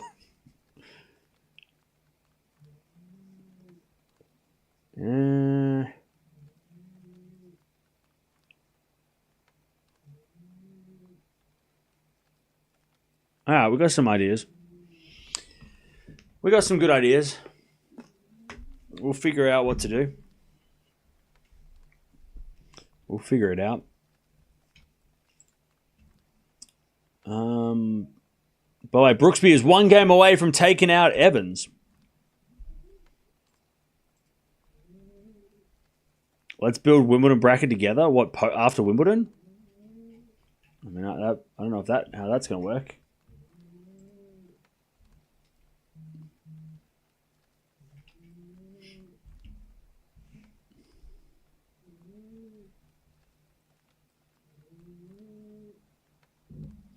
All right.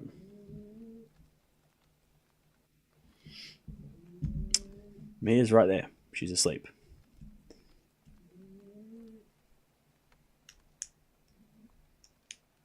Why is it delayed?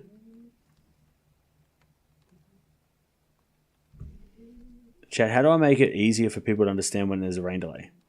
I feel like I can't make it any easier, any more obvious than what is looking. I don't know how I could make it any more obvious. The rain falling, the sign, I mean, I don't know. How do we make it more obvious, chat? Have a competition for the daftest ideas in chat. We're already playing it. Okay, that's a bit harsh.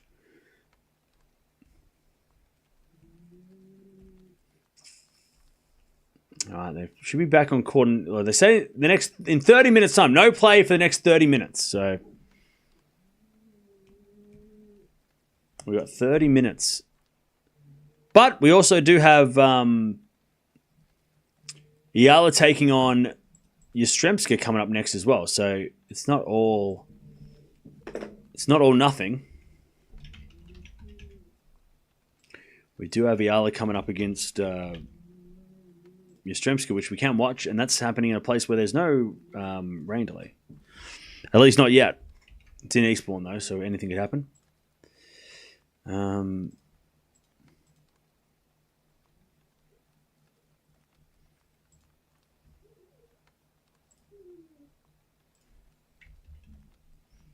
And that match is going to be coming up in a little second because the match that just finished has finished.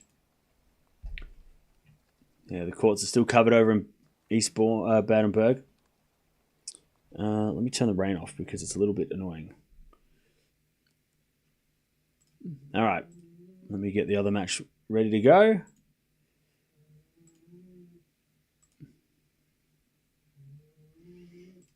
This is why it's great to have a rain delay when we're watching two different venues. Sometimes it's hard to watch two matches at the same time. But when there's a rain delay, it's actually ideal because one place is raining and the other place, for now, is normal. And we can watch it. Joint serving for the match, by the way.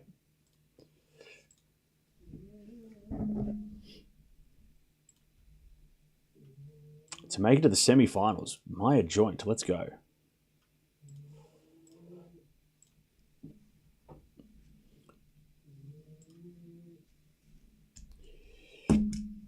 All right, what's going on, everybody? Welcome. We've got Eala versus Yastremska, quarterfinals of Eastbourne.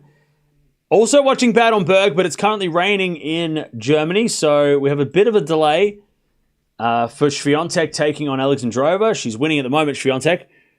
But let's see if Eala can continue. Of course, yesterday Eala got a third set retirement victory over Penko. Came to the qualies, so having a very good run. First quarterfinal of the WTA since Miami. She did make the quarterfinals of a challenger event a couple of weeks ago on grass, but Yastremska made a final last week. So this on a grass court. So it's not going to be easy to take on Yastremska, but we'll see. We will see what she can do. Swiatek's match is suspended because of rain. So hopefully that match will come back shortly.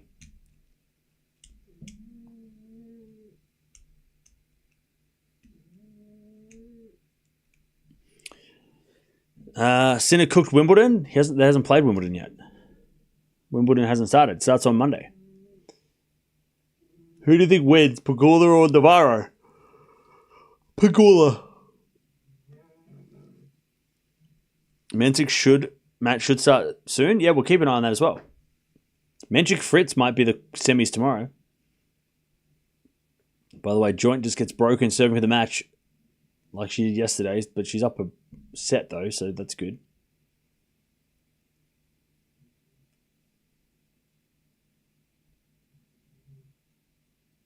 Pegula's in better form.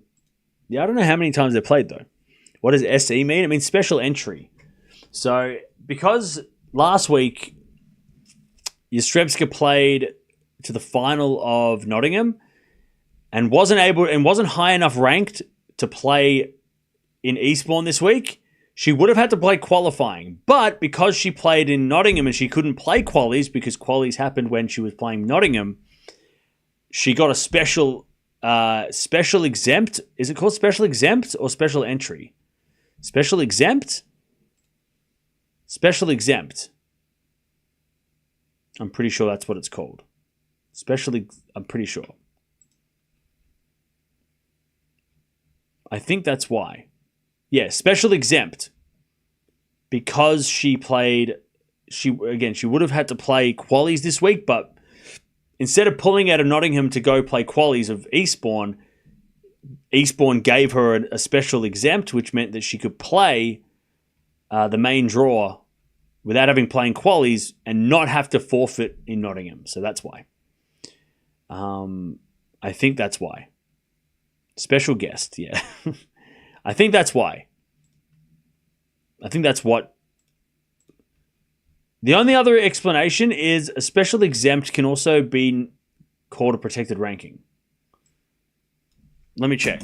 Is it another word for protected ranking? Oh no, here we go. So it's exactly what I mentioned.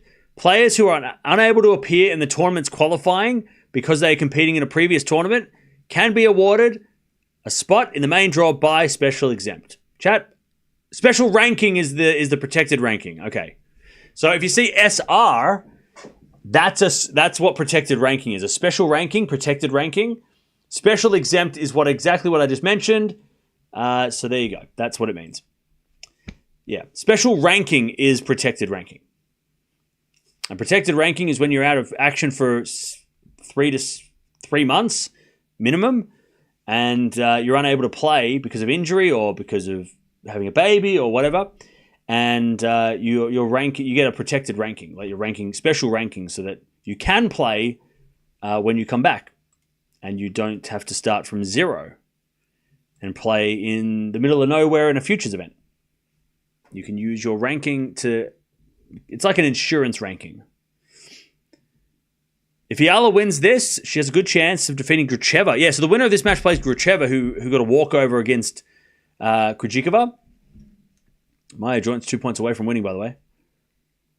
Just curious to know, who is your favorite tennis player of all time? Mine's Andre Agassi. Mine is Leighton Hewitt.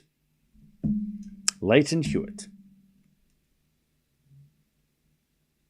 That makes more sense now. I don't know if does the ATP do special exempt, or is it just a WTA thing? The ATP must do it too. It has to do it as well.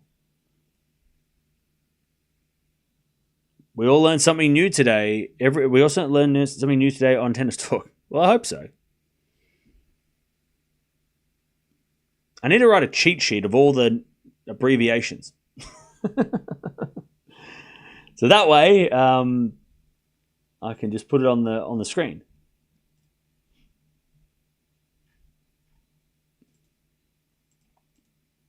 All right.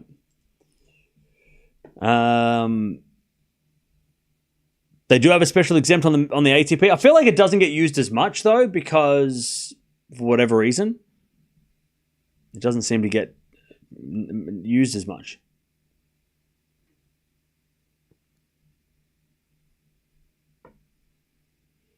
Novak Carlos training ends at 5-all. Ooh, spicy.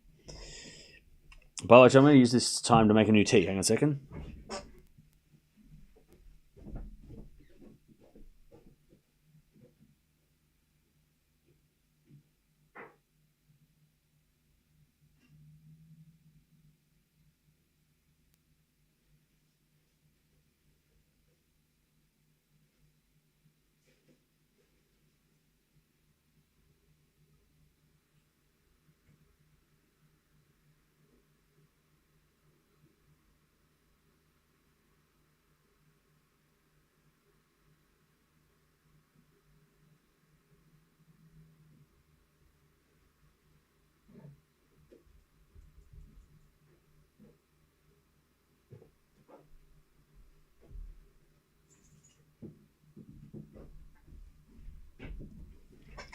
All right.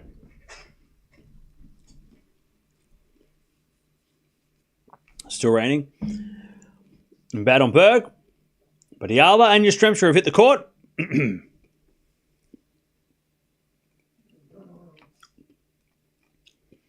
We'll be watching the Wimbledon draw. Of course. 100%. That'll be tomorrow. We'll definitely be doing a draw show, as we do with every major tournament on the tennis tour. 100%.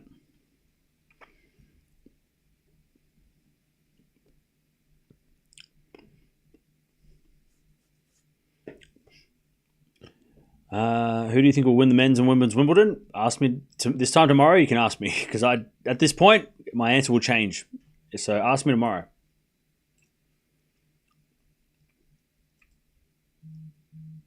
Ask me in 24 hours.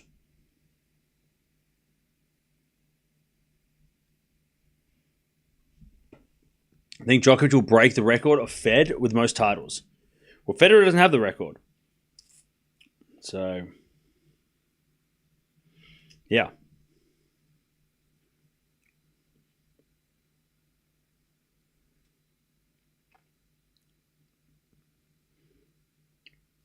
I'm just watching Brooksby Frosty Edge. Okay, on.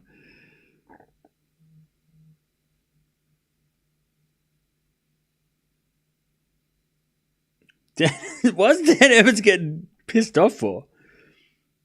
I mean, the weather in Eastbourne sucks, so maybe he's just getting shitty because he played a terrible match, but I don't think he was pissy at Brooksby. I think he was pissed off that he didn't play well. Because Brooksby said, well played, good match, and then Evans is like, was it? It wasn't for me. So obviously Evans didn't play a good match, and he didn't feel like he played a good match. So maybe Evans was just pissed off at his performance. Dan Evans is great. He's great fun. He's fun. Like, even though, like, you know, he is honest.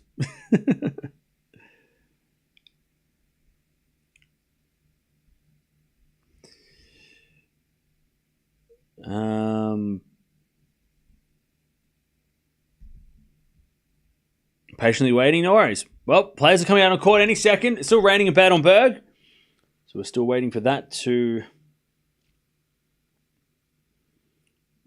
happen.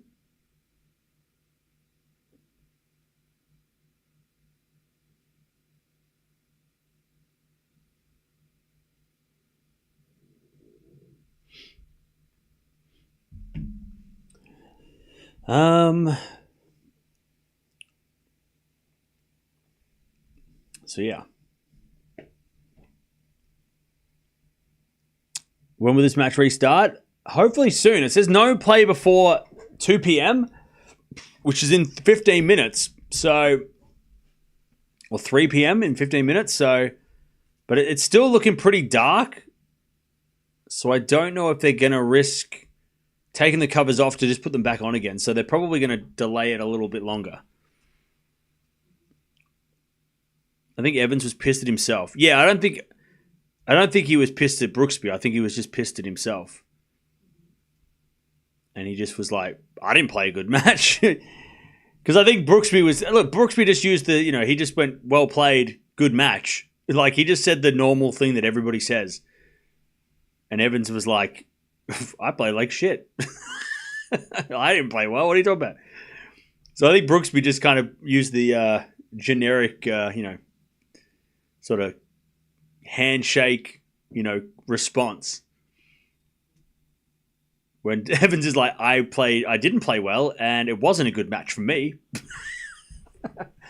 So I don't think he was meant to, he wasn't pissed at Brooksby. All right, Eala walking out on court. Here we go. She's taking on Yastremska. And Yastremska, look, by the way, all the people from the Philippines that are watching, welcome back. Hopefully you're learning. I'm hoping, chat, and I love watching new players because hopefully by watching Yastremska, you'll learn about other players too. Sorry, not Yastremska, Eala. You'll learn about other players like Yastremska.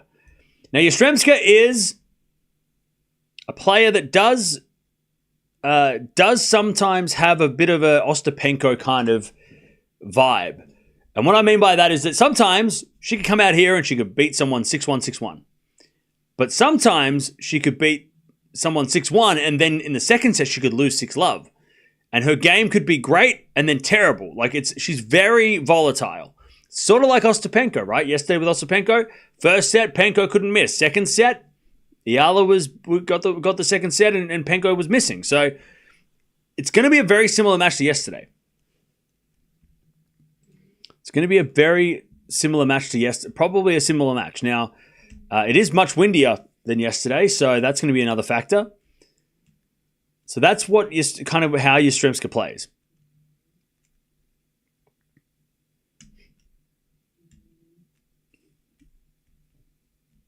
All right. Well, so it looks like the ground staff at Bad Homburg are starting to look at the covers and see if they're going to remove the covers so we can get back on court. Why not scoreboard for joint? Because we're not watching her.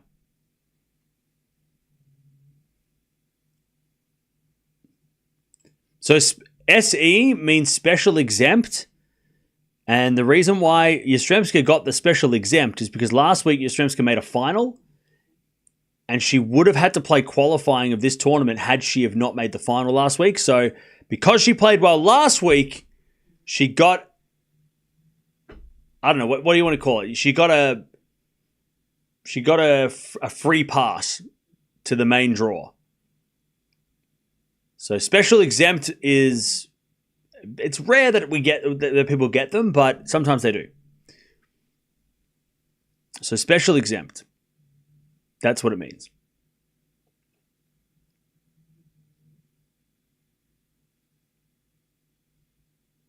That is what that is. It looks like the ground staff are out of Bad Homburg.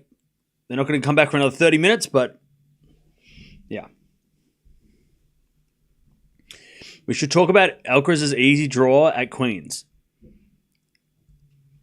Yeah, Massimo, I feel like I speak on behalf of everybody in the chat.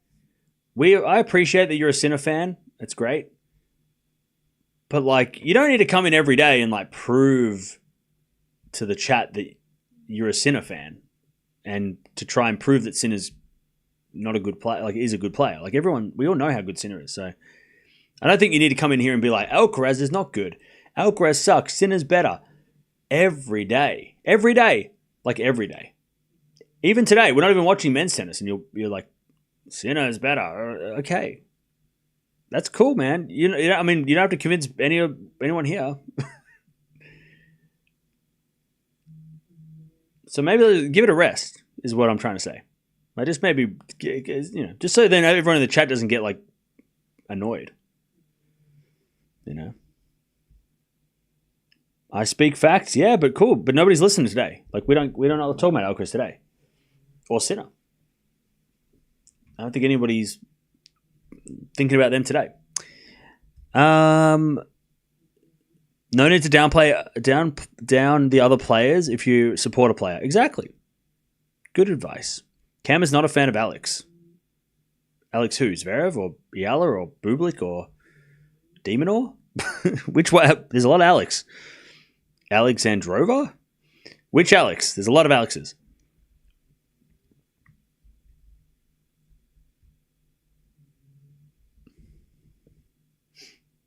By the way, Joint is 2 points away from winning. Who is favored here, Eala or Yastremska? Yastremska is the favorite in this match. Based on her recent performance.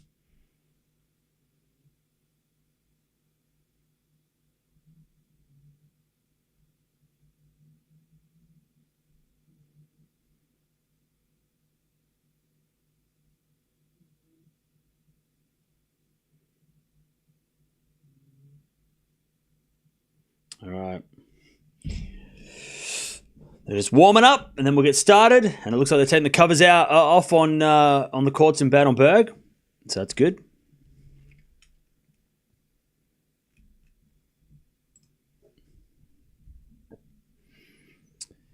Shout out from Ireland. Hey, what's up? Shout out from Ireland.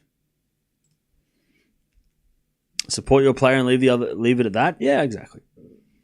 You don't need to prove that your player is better than someone else. You just support your player blindly. You don't have to dismiss other players.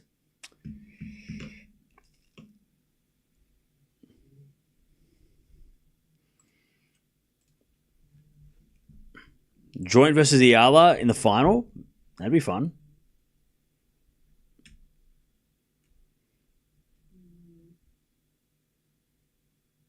Joint's got match points? Yes. Eala won the toss and elected to serve, by the way. Joint wins! Yes. Yes.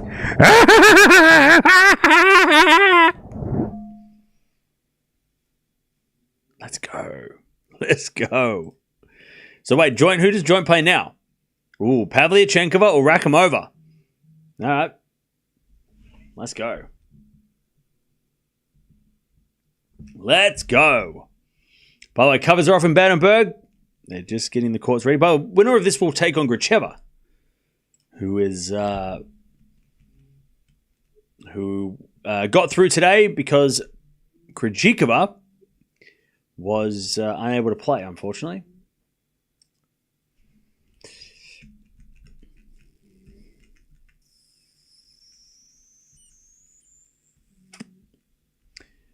Swiatek's match is underwater, but they're coming back in about 20 minutes.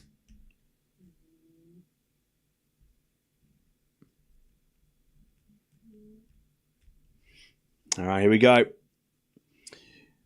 It's going to be Eala to serve against Yastremska. The wind is blowing crazy in Eastbourne.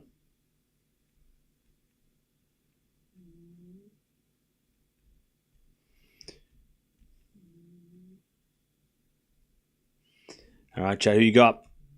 I said Eala would win in 3. I just think Yastremska's a little too... Especially in these conditions. Like, it is so windy that I just think Yastremska's not going to be able... I think her... Like, Eala's going to be a little bit more solid. And Yastremska's going to make... She's going to hit some winners, but she's also going to hit a lot of errors. I think these conditions don't favor players... Wind doesn't favor players that play with low margins. And I think Yastremska's game will be affected more by the wind. All right. Here we go. By the way, I don't know. The umpire's out the chair. Like, I think the wind is blowing the towels. Yeah, the towel racks are blowing off this court. They're trying to fix them to the ground to try and sort things out. But yeah, it is a wild, windy day. The umpires are smacking the people in the front row with the towel box by accident. All right, here we go. Yeah, I was going to serve. She's serving first against Yastremska. The Swiatek match should be starting back up in about 20 minutes. Back in return from Yastremska to the backhand of Eala. Yastremska forehand to the forehand of Eala. Into the backhand of Yastremska. Yastremska gets it wide. 15-love. Never played before. First time meeting between these two.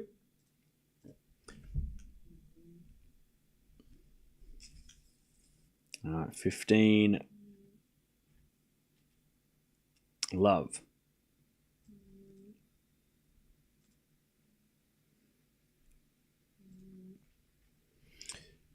Eala serves again. There's a fault. Second serve. Where's the scores? 15-love. 7 to the backhand of Yastremska. Return goes to the backhand of Eala, but Yastremska makes the error. And it's 30-love.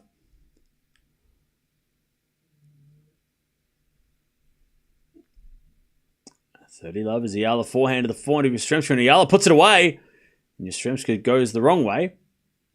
40-love. The wind is favouring of Eala. I agree. I've watched a tennis match before, and I concur. 40-love.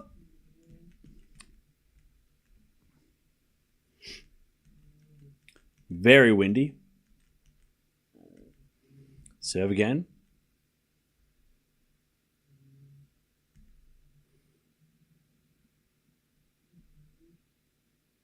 Serve is a fault.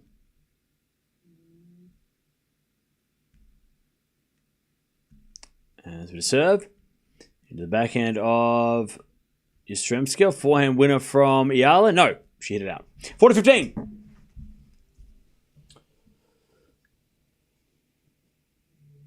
Why are they saying that Swiatek Eala versus Joint in the final?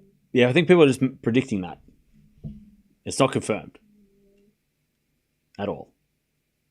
Yet. And it's 40-15. 7 to the backhand of Yastremska. She hits it out in the return. 1-love. Eala, first game. First game.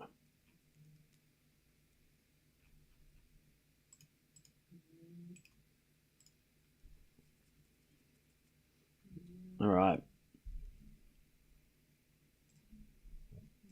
Now, Swiatek and Alexandrova should be coming back in about 20 minutes.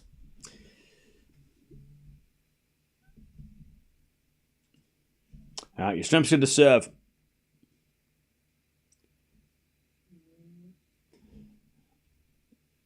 Yeah, the wind is blowing in different directions. It's pretty hectic.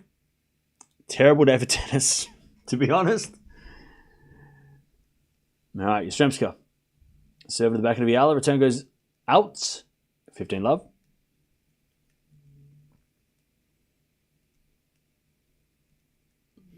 Yeah, on a day like this, mental strength is just as important as technical ability, because playing in this wind is so frustrating. And you're going to hit errors, and it's going to be ugly, and it's going to piss you off. 15-0 is Yastrzemski hits it out. So you got to be like mentally tough, as well as, you know, strategically smart too. You can't just be like, oh, I'm just going to play my aggressive game, because that's not going to work today. Again, why I picked Eala, because I think that Yastrzemski's game is not suited to the wind. 15-30, chance for Eala to break straight away.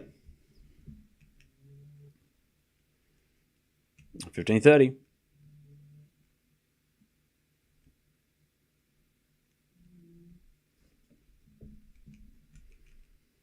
As Yastrzemski serves. No.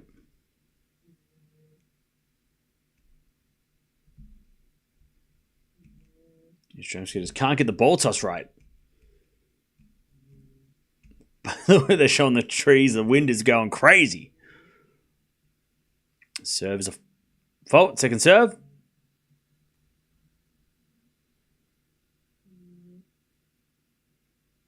Second serve. Swiatek coming back, by the way, in about 15 minutes. Serve in the backhand of Eala. Return goes to forehand to Yastrzemski. Eala forehand to the forehand to Yastrzemski. Has Eala with a slice. Into the backhand. Yastrzemski in the net. 15-40. Break points for Eala. Break points for Eala. To take the break.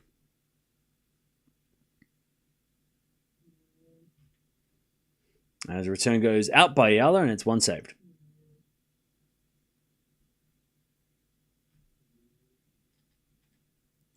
$30-40.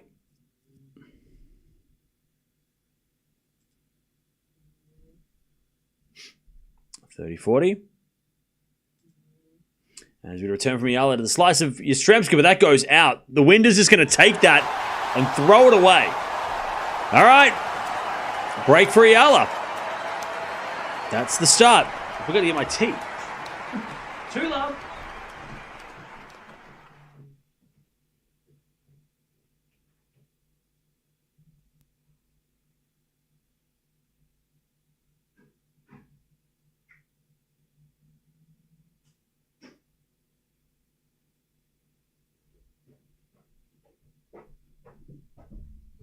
All right, 2 love Eala. She hits the backhand wide.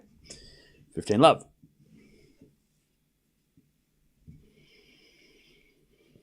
15 love.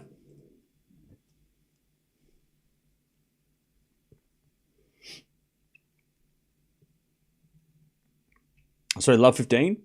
As Eala serves again.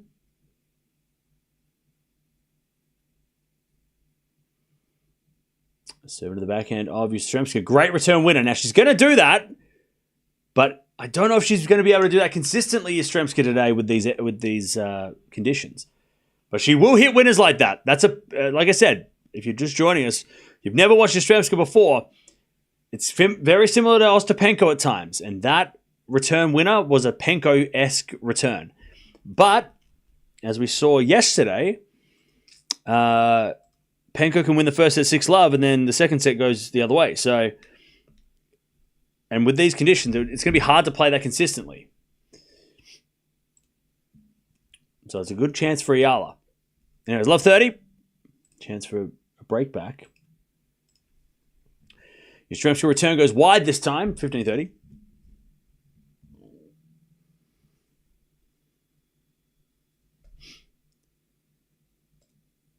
$15.30. As Yastrzemski, Eala serves again.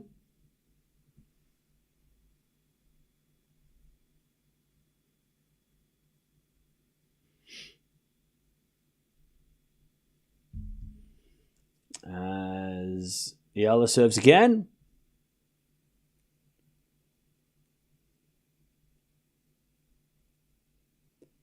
So don't see the 400 Yastrzemska. Return goes to 400 Eala. But Eala hits it long. 15-40. Yastrzemska did the break straight back.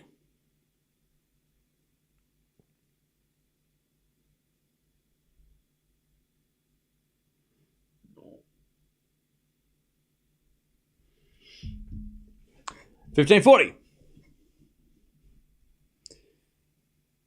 As Eala serves into the 400 Yastrzemska. Return goes to 400 Eala. Yastrzemska forehand again to the 400 Eala. Into the backhand Yastrzemska on the stretch. Eala backhand in the net. There's the break back. 2-1.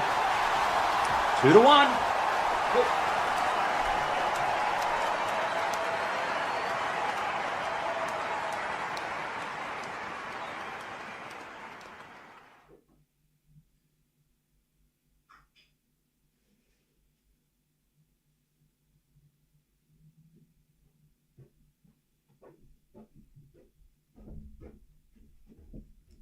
All right, 2-1. Back on serve.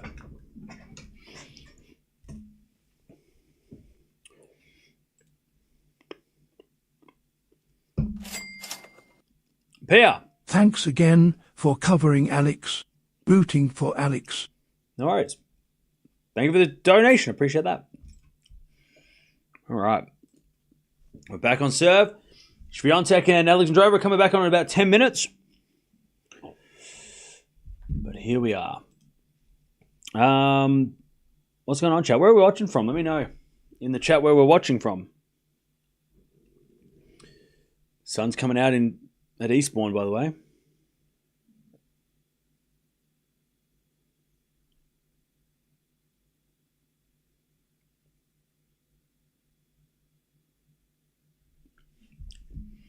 In the UK, Canada, Texas, Slovakia, South Africa, Minnesota, Norway, Philippines, Doha, Michigan, Florida, North Carolina, Mossel Bay, okay. Cold and rainy Mossel Bay. I don't know where that is, but fair enough. We got Vegas in the house, Philippines. As Yastrzemska serves a fault, second serve. Egypt, Washington State, Queensland, India. All right, 2-1. Yastrzemska serves into the 400 Eala. Return goes to 400 Yastrzemska. Eala forehand again to the 400 Yastrzemska. To the backhand of Eala. Yastrzemska with a slice. Eala with a forehand again to the 400 Yastrzemska. As Eala backhand on the stretch. Yastrzemska backhand goes long. That's love 15. That was the chair. Now, chat, let me give you a little bit of a tennis lesson while we have a chance. So the wind is blowing. From what I can tell, it's a bit swirly, but it seems like the wind is going this way, right? So if you're playing here, you can't afford to just hit the ball as hard as possible, because if you hit the ball hard, the balls that might end up here actually end up here, right, on a windy day, if the wind's going this way, right? So when you're playing down this way, it's actually nice because you can hit the ball hard and it's still probably going to go in. So at the moment, Eala is down this end and she is hitting into the wind, because I'm noticing that the net is sort of like looking like the wind's going this way. So if you're down this end, and the wind is a swirly, so it might go this way as well, but for now we'll just say it's going up and down. If you're here, you want to be able to, you just want to hit the ball hard. You don't want it to go short though, right? You don't want to be like, safe. So you can see that, well, I'll tell you, Eala is hitting the ball a lot harder down this end than she was when she was down this end.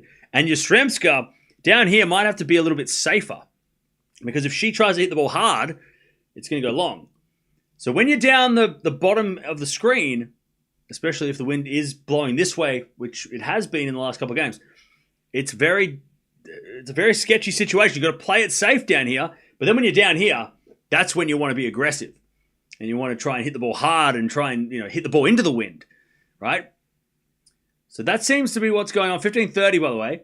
And we should keep a note on like how many breaks of serve happen from the player that's down this end, because it's probably going to be more breaks of serve from this player, because this player has to, even with the serve, right? If you're serving down this end, I mean, the serves are going to go like just out if you're trying to serve here. And then when you're serving this end, you can hit it harder and it'll go in because you're serving into the wind. Is that making any sense? 15:40. And I think we've already had 3 breaks of serve down this end, right? Or 2 breaks of serve, right? Because the first game of the match, Yastremska was serving down here. And then Eala just got broken down here. And now it's break point. So the 3 breaks of serve have come from this end. So far, well, the 2 breaks of serve. As we return now from Eala, that goes short into the forehand of Yastremska, and she overhits it. And there's the break. So 3 of the 4 games have been breaks of serve down this end. So just keep that in mind. So playing down this end, that's the strat. You want to be down here. Also, Yastremska, by the way, I didn't mention this at the start. Yastremska lost the toss. Now, what happens is when they toss the coin, if you win the toss, you elect to serve or receive.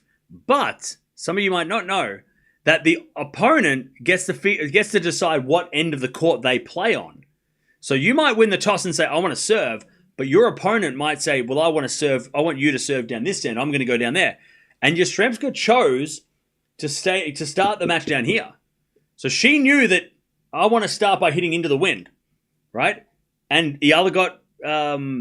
Did she pick that end? Hang on, I'm trying to think. Did she pick that end? Hang on. She was here. She was here for 2, and then she picked this end. She picked this end. So she could play 1 game down here and then 2 games down here. But the problem was that she got broken in the first game down here. She broke back here. Was that right? Hang on. I can't think. I can't remember. It was so long ago.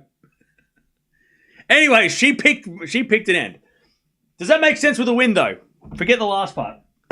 Forget the last part. I can't remember. There's so much going on. Wait, did she pick the last? Oh, hang on. So she was down the far end for 2 games, and then she was... No, sorry. She was in the... Yeah, so she was down here for 1, down here for 2, and then she was down here for 1. So she got... Yeah, because she held serve here, didn't she? She held serve. Okay, so I'm not crazy. So yeah, so she came down here. She got broken. In the first game of the match, Eala broke. Then Eala comes down here, and Yastremska goes down here. And then Yastremska breaks back. I can't remember. Chat, just forget about that. Just delete that part. We'll just forget about that. Anyways, wind. The wind sucks. Wind sucks. I can't remember, chat. All right. Anyways, at 15:30, Eala is about to get broken down the good end. Don't clip that. Clip the parts where I sound smart. All right, 30-all. Eala serve first. I'm just trying to... So wait, hang on. I'm right then. So Eala serve first with the wind and held. And then Yastremska was in the wind, broken. I can't remember. I'm confused. Anyways, everything I said up until the part of who picked what end was fine. Just remember that part, all right? 40-30. You are right? Am I? I need to figure this out now because I'm... Am I? I can't remember what end Yastremska served on. All right, backhand goes in the forehand of Eala. Forehand out from Yastremska. The backhand of Eala is Yastremska forehand in the net. And Eala holds. Okay, so let me work this out because... So... The first game of the match, so Eala served in with the wind and held, right? Just leave it behind, Cam? No, I need to figure this out for my own sanity, not for you guys. Just trying to remember. The first game of the match... Yeah, so Eala held with the wind. Then Yastremska got broken in the wind. Then broke back. It doesn't matter. All right. It doesn't matter. There's been more breaks in the wind than not. That's all that you need to know. All right, back to 4-1 Eala. She's kicking ass. Also, Swiatek and Alexandrova are about to come on in about 5 minutes. So they're about to come back. But everything I said up until the wind, everything else, remember that. It'll be on the test.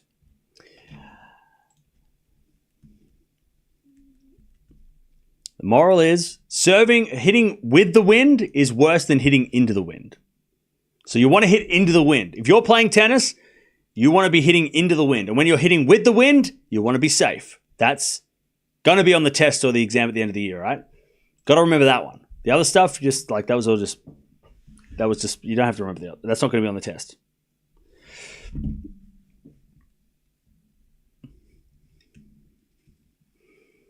Okay. 4-1 Eala.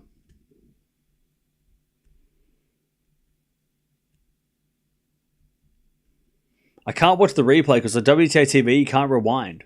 Well, you can, but it doesn't work. Like, I can't rewind the streams. It doesn't work on my screen, unfortunately. All right. Forehand on the stretch from Eala to the backhand of Yastremska. Eala backhand in the net. 15. Love.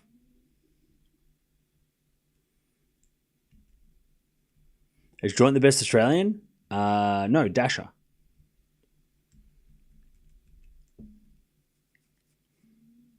Would you prefer to play with or against the wind? I'm sure most players would rather play hitting into the wind. It's much easier to hit into the wind. Hitting with the wind is a lot. Like, you have to play again. You have to play safe. 30 love. If you want to hit into the wind. As with a forehand from Eala to the forehand of Yastremska. Eala forehand again to the forehand of Yastremska. Into the forehand of Eala. Yastremska back on the stretch. Into the forehand of Eala. Yastremska pass. Eala with a drop volley winner. Beautiful shot. Also, chat, when you are playing in the wind, coming to the net is a good idea. It's a good idea. Coming to the net is a good idea.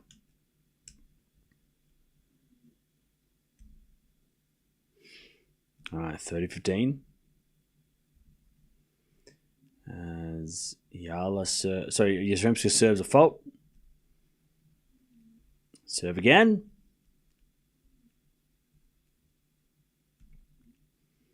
Into the backhand of Eala. Return goes to front of Yastremska, who hits it wide. 30-all. Swiatek about to come back on court. And we are about to get the match started again.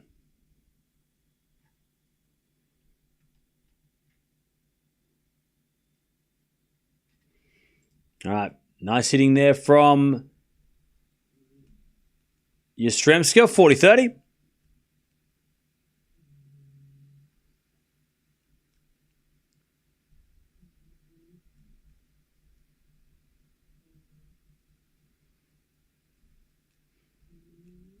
All right, return goes in the backhand of Yastremska. Forehand now from Eala. As Yastremska forehand again to the front of Eala. Into the front of Yastremska. Hits it wide. And we get to deuce.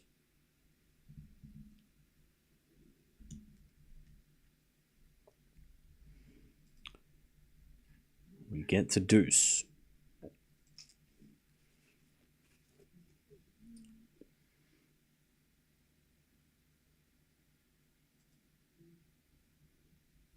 As Eala gets to advantage to get the double break in this first set. Advantage Eala.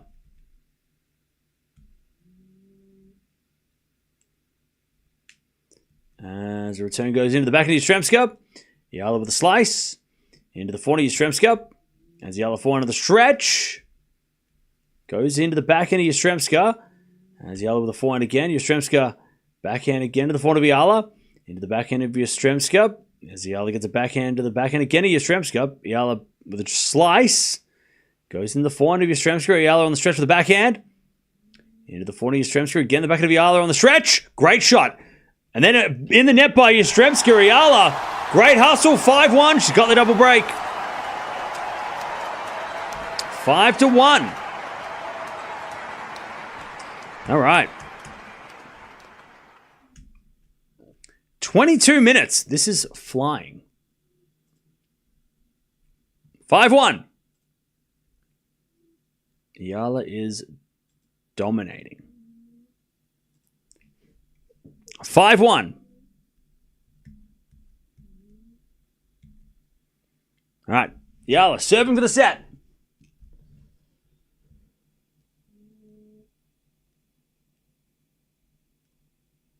And she serves a fault. Second serve. Also, Swiatek about to come back on court.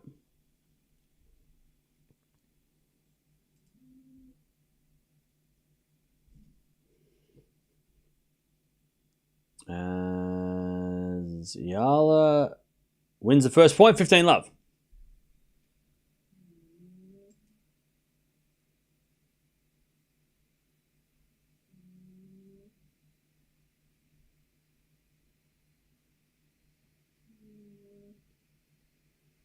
Serve again.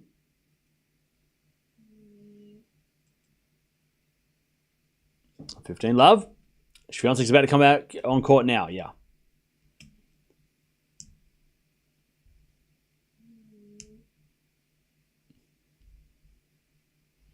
All right, 15-love.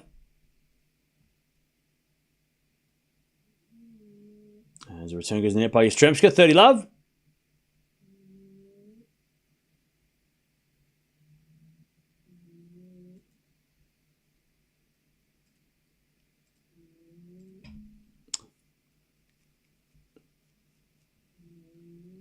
As Eala serves again.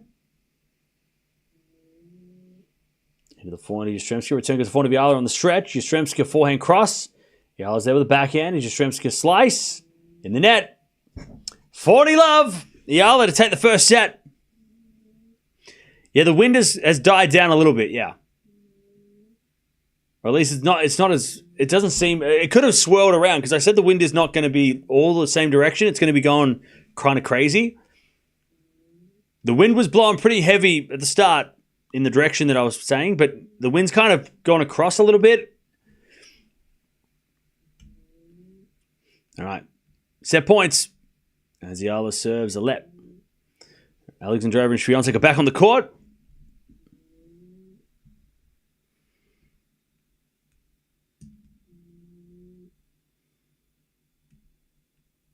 And they'll warm up, so then we get ready to keep the match going. All right, 40-love. Set point Eala. By the way, chat, remind me, did Gracheva and Eala play?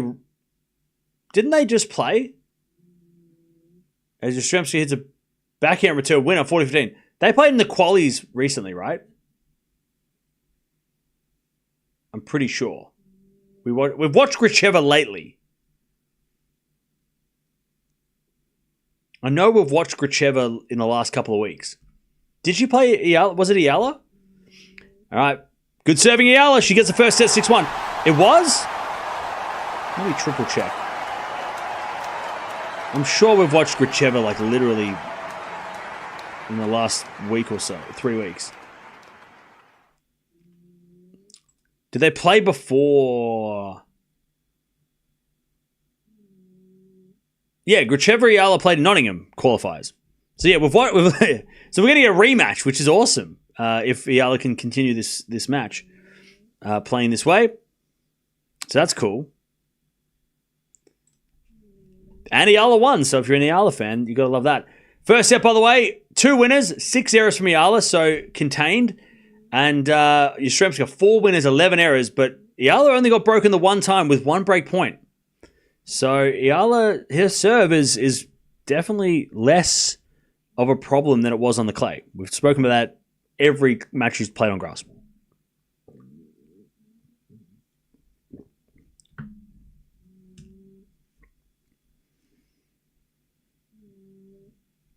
All right, here we go. Eala easily winning the first set.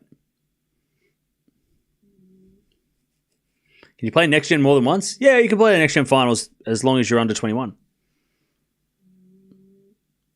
Swiatek's match is literally about to start. They are back on court and they are warming up.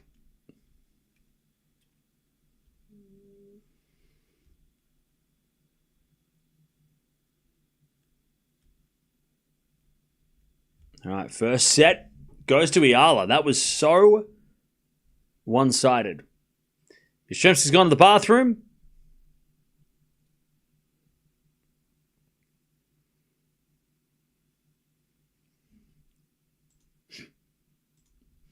So we're just waiting for the players to come back and we can get back into the second set. I'd love to see Eala versus Joint in the final. I would love that too.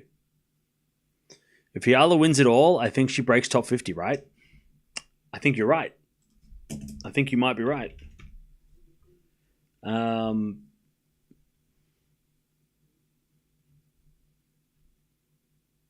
So currently Maya Joint has made top 50, which is great. And Eala, if she wins,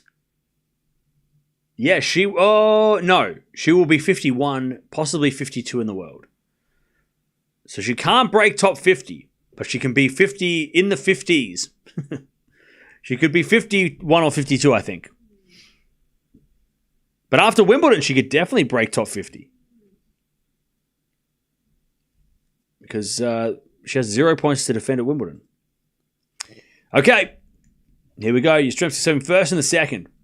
30 minutes that first set took. Return goes in the forehand of Yastrzemska. Eala forehand in the open court in the net. 15 love.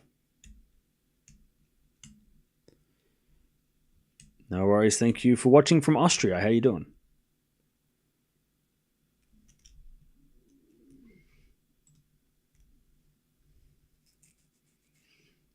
As we return now into the forehand of Yastrzemski. Yastrzemska in the net. 15 all.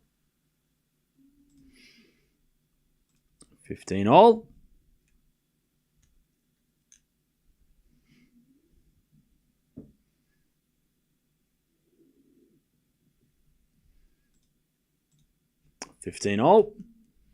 As Yastrzemski goes to the front of Eala, and Eala puts it down the line for an easy winner. 15-30.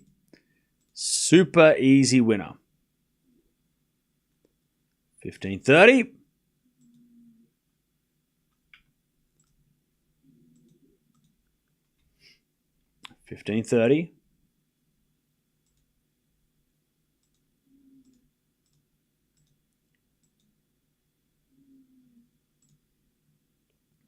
All right, serve again.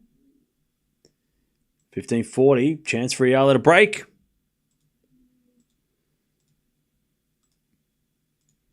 Also, Swiatek and Alexandrova about to start. Anyways, return goes into the forehand, backhand of Yastrzemska. Forehand from Eala, the backhand of Yastrzemska. Eala forehand again. Goes long, and it's 30-40.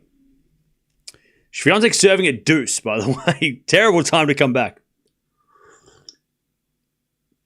Okay, don't forget to subscribe if you haven't already. We have so much tennis coming up. Wimbledon. And it doesn't end there. After that, we've got US Open hard courts again. We're going back to America.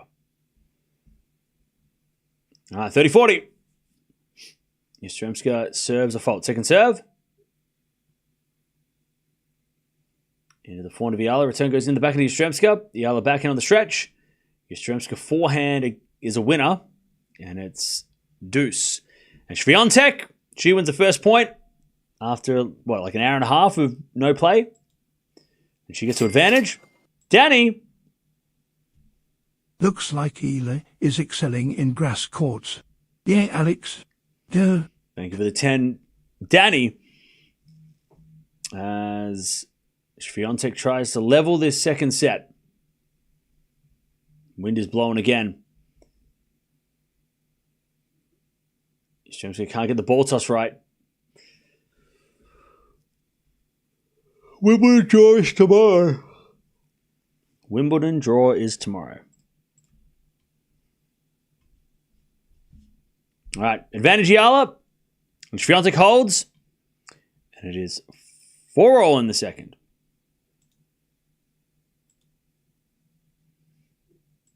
For all.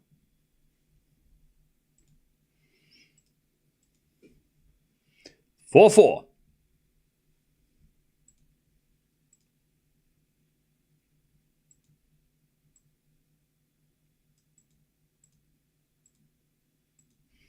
All right. Advantage Eala as we get back into the line. The backhand of Yastrzemska sliced into the forehand of Eala as Yastrzemska backhand. Goes wide. Eala breaks. 1-love. In the second, she is cruising.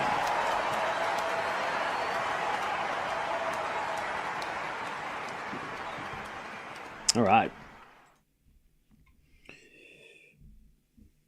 Also, Swiatek levels after a long delay in Bad Homburg, as we had a backhand from Alexandrova to the backhand of Swiatek, who hits it out. And it's 30 love.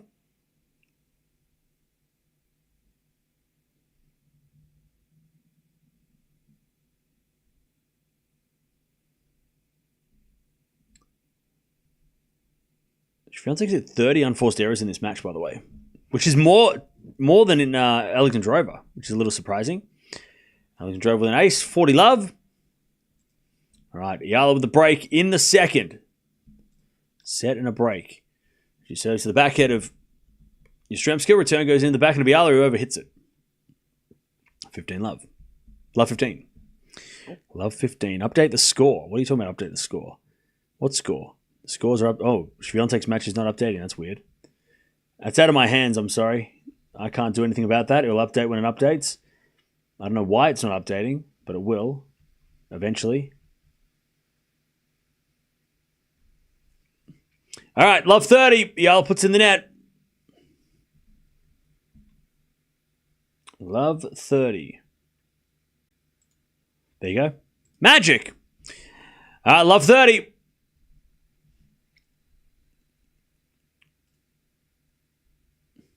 Love 30. As Eala serves into the forehand of Yastremska. Return goes in the forehand of Eala. As Yastremska back into the forehand of Eala. Sliced. Into the backhand of Yastremska. To the forehand of Eala. Again to the forehand of Yastremska. As Eala backhand on the stretch. Goes in the forehand of Yastremska. The slice of Eala. As Yastremska backhand in the net. And it's 15-30. Alexandrova holds 5-4. 5-4.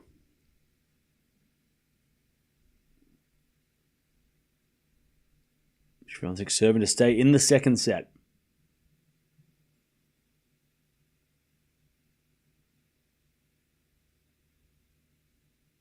All right, Eala serves.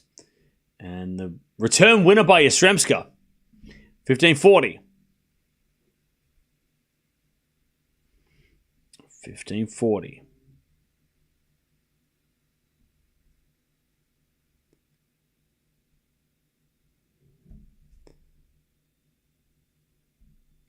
Serve into the backhand of Yastremska. Return goes back into Eala. Yastremska backhand in the net. 30-40. Swiatek serving to stay in the second set.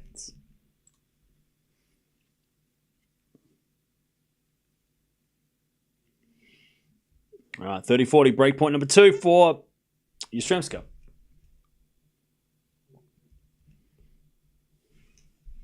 As a return goes in the net from Yastremska, and then we get to deuce.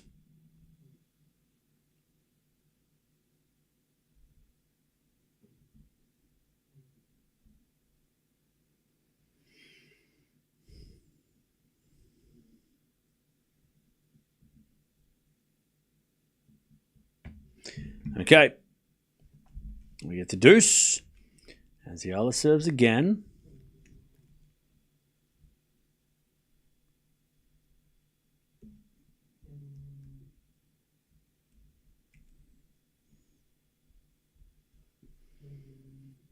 As the return goes... No, it's a double fault by Eala. Okay. Advantage. Yastremska. Swiatek serving to stay in the set. 15 love. As the return goes in the back of Swiatek. Alexandrova backing on the stretch. Swiatek forehand cross court is a winner. Into the corner. 30 love. Great shot.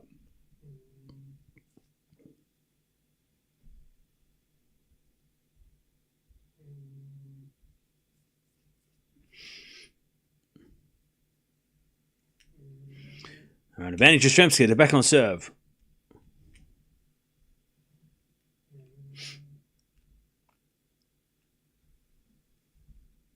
Advantage Yastremska.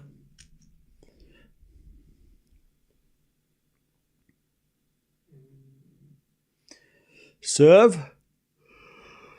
Can't get it right. This wind in Eastbourne is crazy.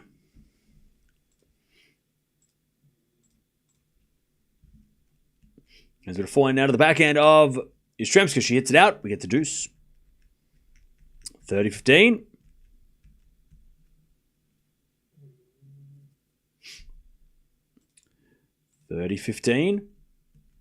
Swiatek trying to stay in the set. 30-15.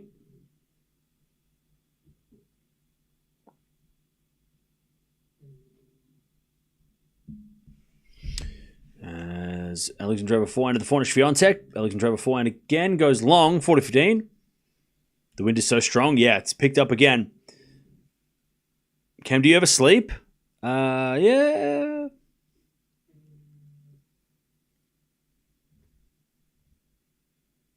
Serve goes in the forehand of Yastremska. She hits it in the net. Advantage Eala for a 2-love lead in the second.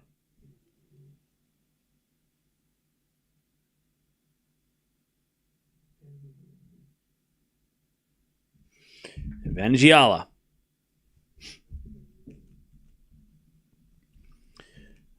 She serves into the forehand of Yastremska. Return into the forehand of Eala. Yastremska backhand on the stretch. Into the backhand of Eala. Yastremska forehand cross. Eala gets with the backhand into the forehand of Eala. To the forehand of Yastremska is Eala forehand to the backhand of Yastremska as Eala on the stretch gets it. And then a drop shot from Yastremska. Weird pickup by Eala. And then the passing shot winner by Yastremska. I mean, she played the... That was like an angry drop shot. She hit it with anger and it worked. Like she hit it like she didn't care. And then she smacked the winner and she's like, whatever. I guess I win the point. Deuce. Swiatek levels at 5-5 in the second, by the way. Alexandrova serving to get back in front. All right. Return from Yastremska goes out. Advantage Eala. And Yastremska's starting to get pissed off.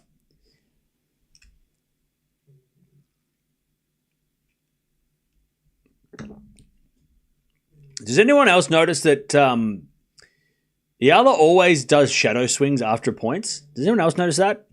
It's definitely a habit or a routine. But she always just kind of goes after like every point. I'm going to keep an eye on it if it's every point. I don't know if it's every point, but she does it a lot, which is fine. I mean, there's nothing wrong with it. There's no problem with it. But I wonder if she does it like after certain points or if she does it every point. As that goes to the net by Yastremska and Eala 2-love. Solid hold. But yeah, she does shadow swings after like a couple of... Maybe it's after she wins like a long rally or something. I'm going to keep an eye on it. Swiatek hits it in the net, by the way, and it's 30-love. Fernandez also does it? Okay. 40-love Alexandrova. Yeah, she also punches her thigh as like a routine kind of thing too, yeah. All right. As Yastremska serves... A fault. Second serve.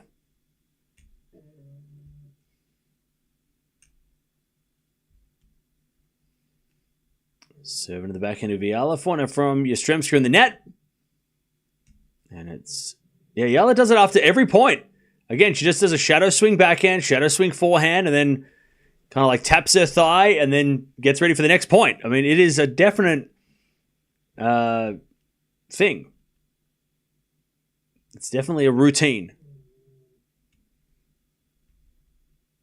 And that went out by Yastremska. Love 30. Chance for the double break in the second. If Eala wins this, she takes on Gracheva, who is the quali, who she played a couple weeks ago, actually. Backhand goes into the forehand of Yastremska. She hits it out. Love 40. Eala's just dealing with the conditions better. Much better. Also, Alexandrova holds. She's up 6-5. Swiatek 7 to stay in the set again. All right. Love 40. As a return goes into the forehand of Yastremska. Backhand it from Eala. Again to the forehand of Yastremska. She puts it away. She saves one. 15-40.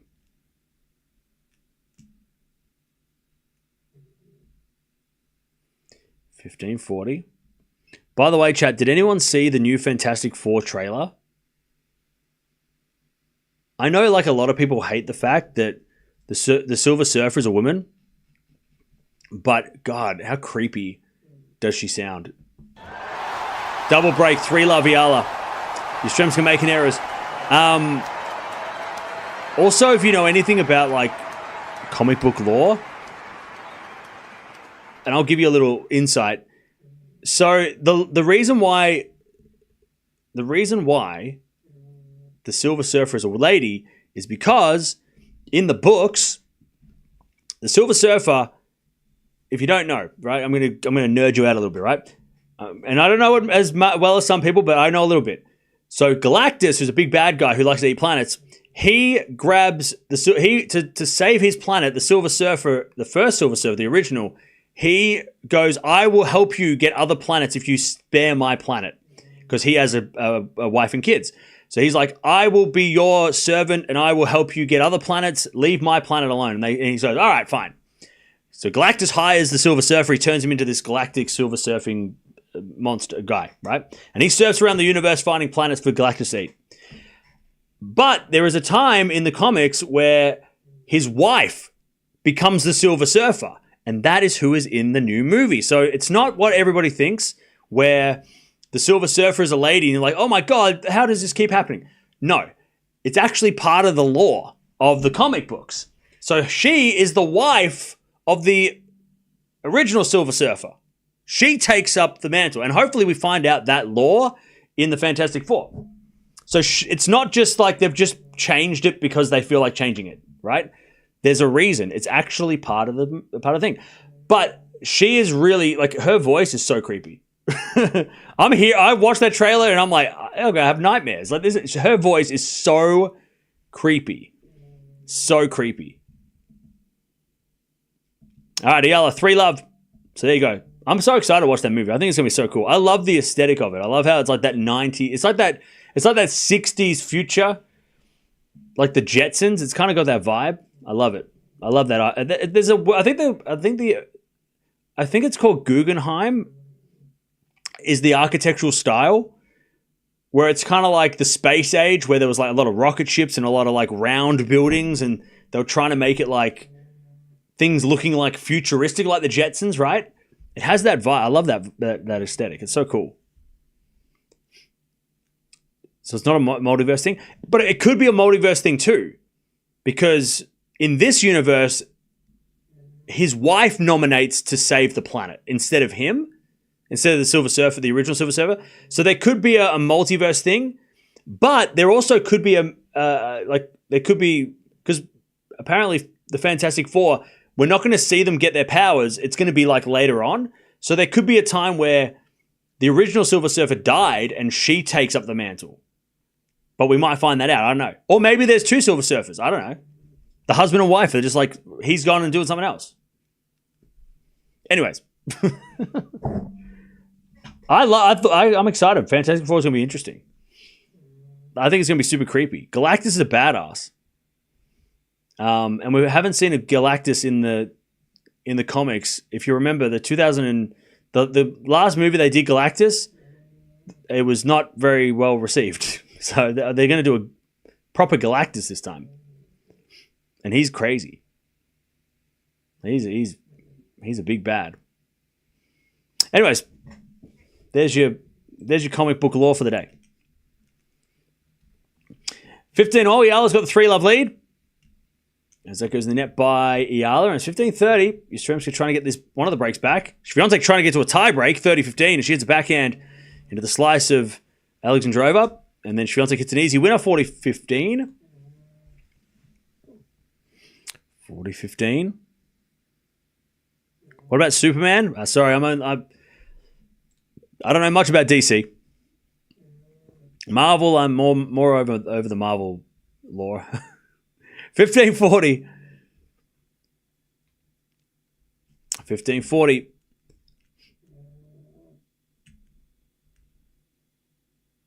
Swiatek gets to the tiebreak, by the way.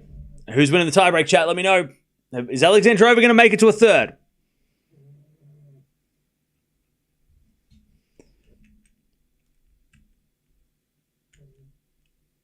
right, 15-40. Backhand from Yastrzemska's a winner. She gets one of the breaks back. 3-1. Eala's still got the break, though. Do you collect comic books? No, I don't collect them. But I have been buying them up for a project that I'm working on. Swiatek gets it out. It's one love.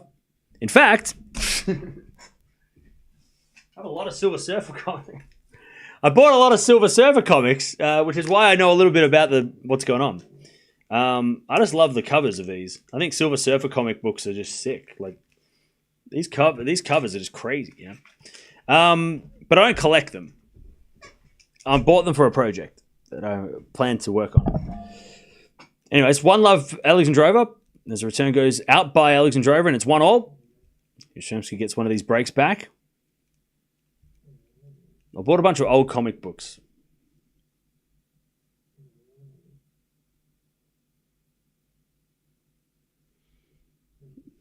All right. 1-1 as Swiatek serves again.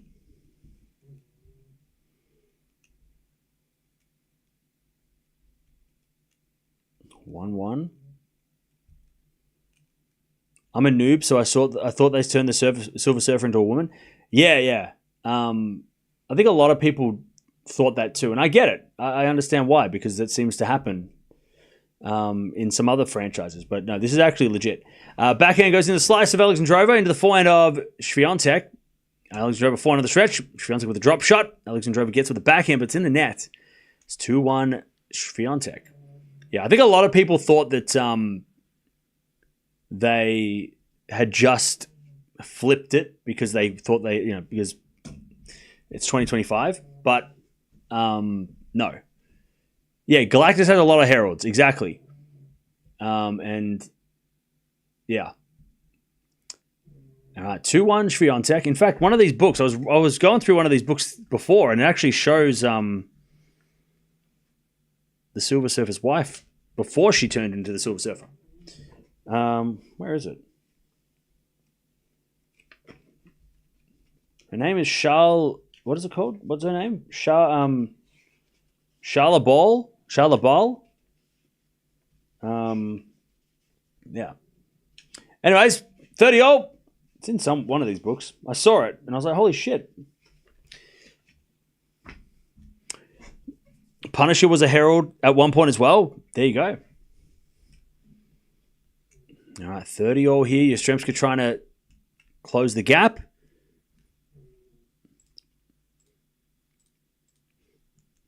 Also 3-2 Alexandrova in the tiebreak. As Yastrzemska gets it wide on the backhand, 30-40. 30-40. There are women heralds. Yeah.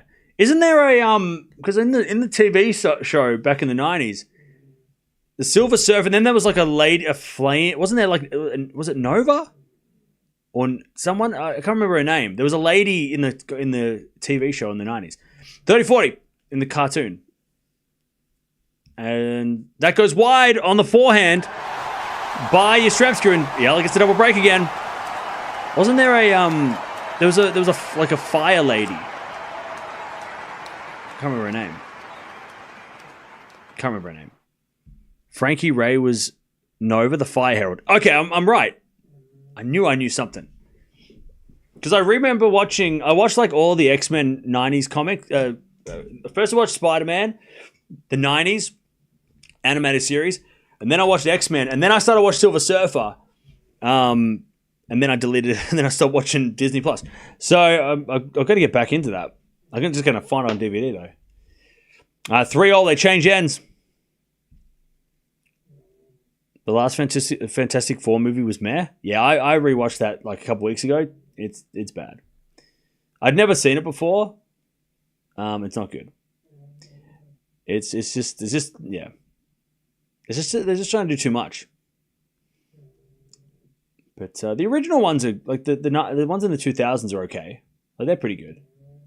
By the way, the bald kids holding the umbrellas are struggling.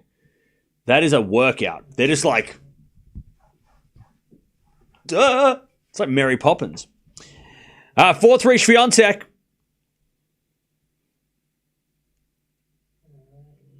4-3 Swiatek.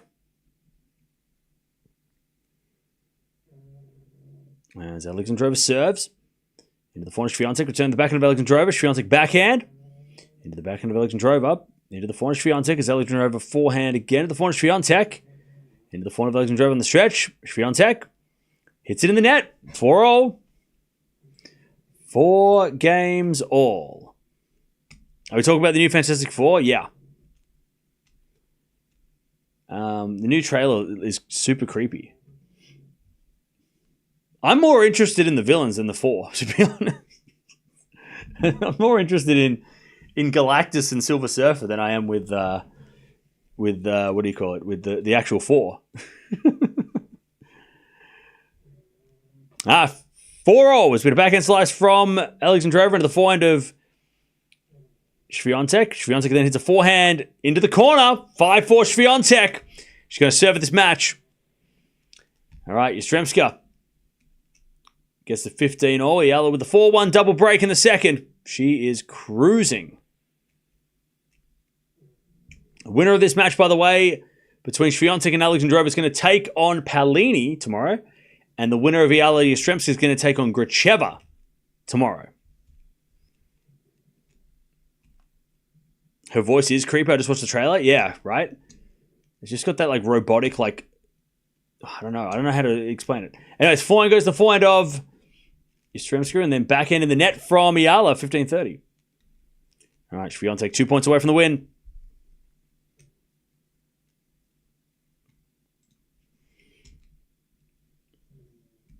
Who's your most favorite Marvel character?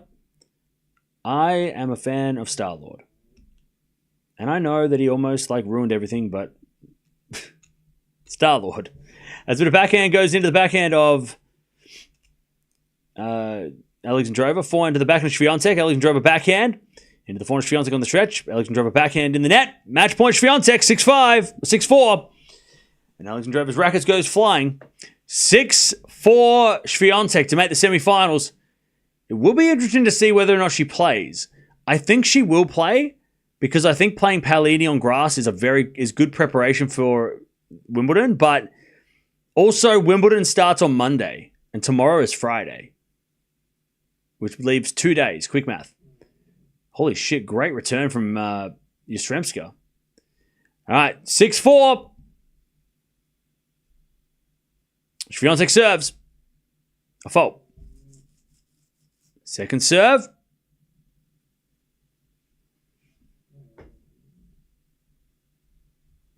Second serve, Swiatek. Serving to the forehand of Alexandrova. Return goes to the forehand of Swiatek. Alexandrova backhand on the stretch. And Swiatek forehand cross in the net. One saved. 6-5 Swiatek. All right, 30-40. Please don't put scores in the chat. That is super frustrating. 30-40. Forehand down the line from Yastremska as Eala gets it back. The wind picked up as Eala gets it backhand into the 40 Yastremska. Again, the back of Eala on the stretch. Eala hits it wide, and there's the break back. Again, one of the breaks back. Yastremska's not injured. She has strapping on the back of her leg, but that's not why she's losing. All right, 6-5. Swiatek returns into the backhand of Alexandrova. Swiatek backhand. Into the backhand of Alexandrova to the forehand of Swiatek. Alexandrova backhand again. Into the forehand of Swiatek on the stretch. Alexandrova forehand inside out. Great shot. Swiatek gets it back. It goes in. Now Alexandrova with the backhand. Into the back of Swiatek, but Swiatek wins the point because it goes out by Alexandrova. And Swiatek wins. That was a big win for a grass court. I mean, that's, like I said earlier, that's her second highest ranked victory on a grass court. True story. Swiatek beats Alexandrova, which is not an easy player on grass either. She is a dangerous player. As we had a lovely drop shot from... Oh, wow. What the hell was that wind? What was that wind? The drop shot from Eala was crazy, and then Yastremska hit a slice, and the wind just kind of took it in like a right angle. That was so weird. Eala overran the shot, and the ball went like... What the hell? All right, Swiatek Paolini tomorrow. Let's go. Swiatek versus Paolini. Great win, a great matchup tomorrow. All right, Eala with a shanked return, and then a slice goes wide by Yastremska. All right, if you want to keep watching the Yastremska-Eala match, jump on over. because it might finish shortly. But jump on over here if you want to come and continue to watch. But Swiatek wins. She is into the semi-finals of Bad Homburg for the second time in 3 years. And she will take on Palini tomorrow. Very fun matchup. Make sure you join us for that. But Eala, let's see if she can finish this match.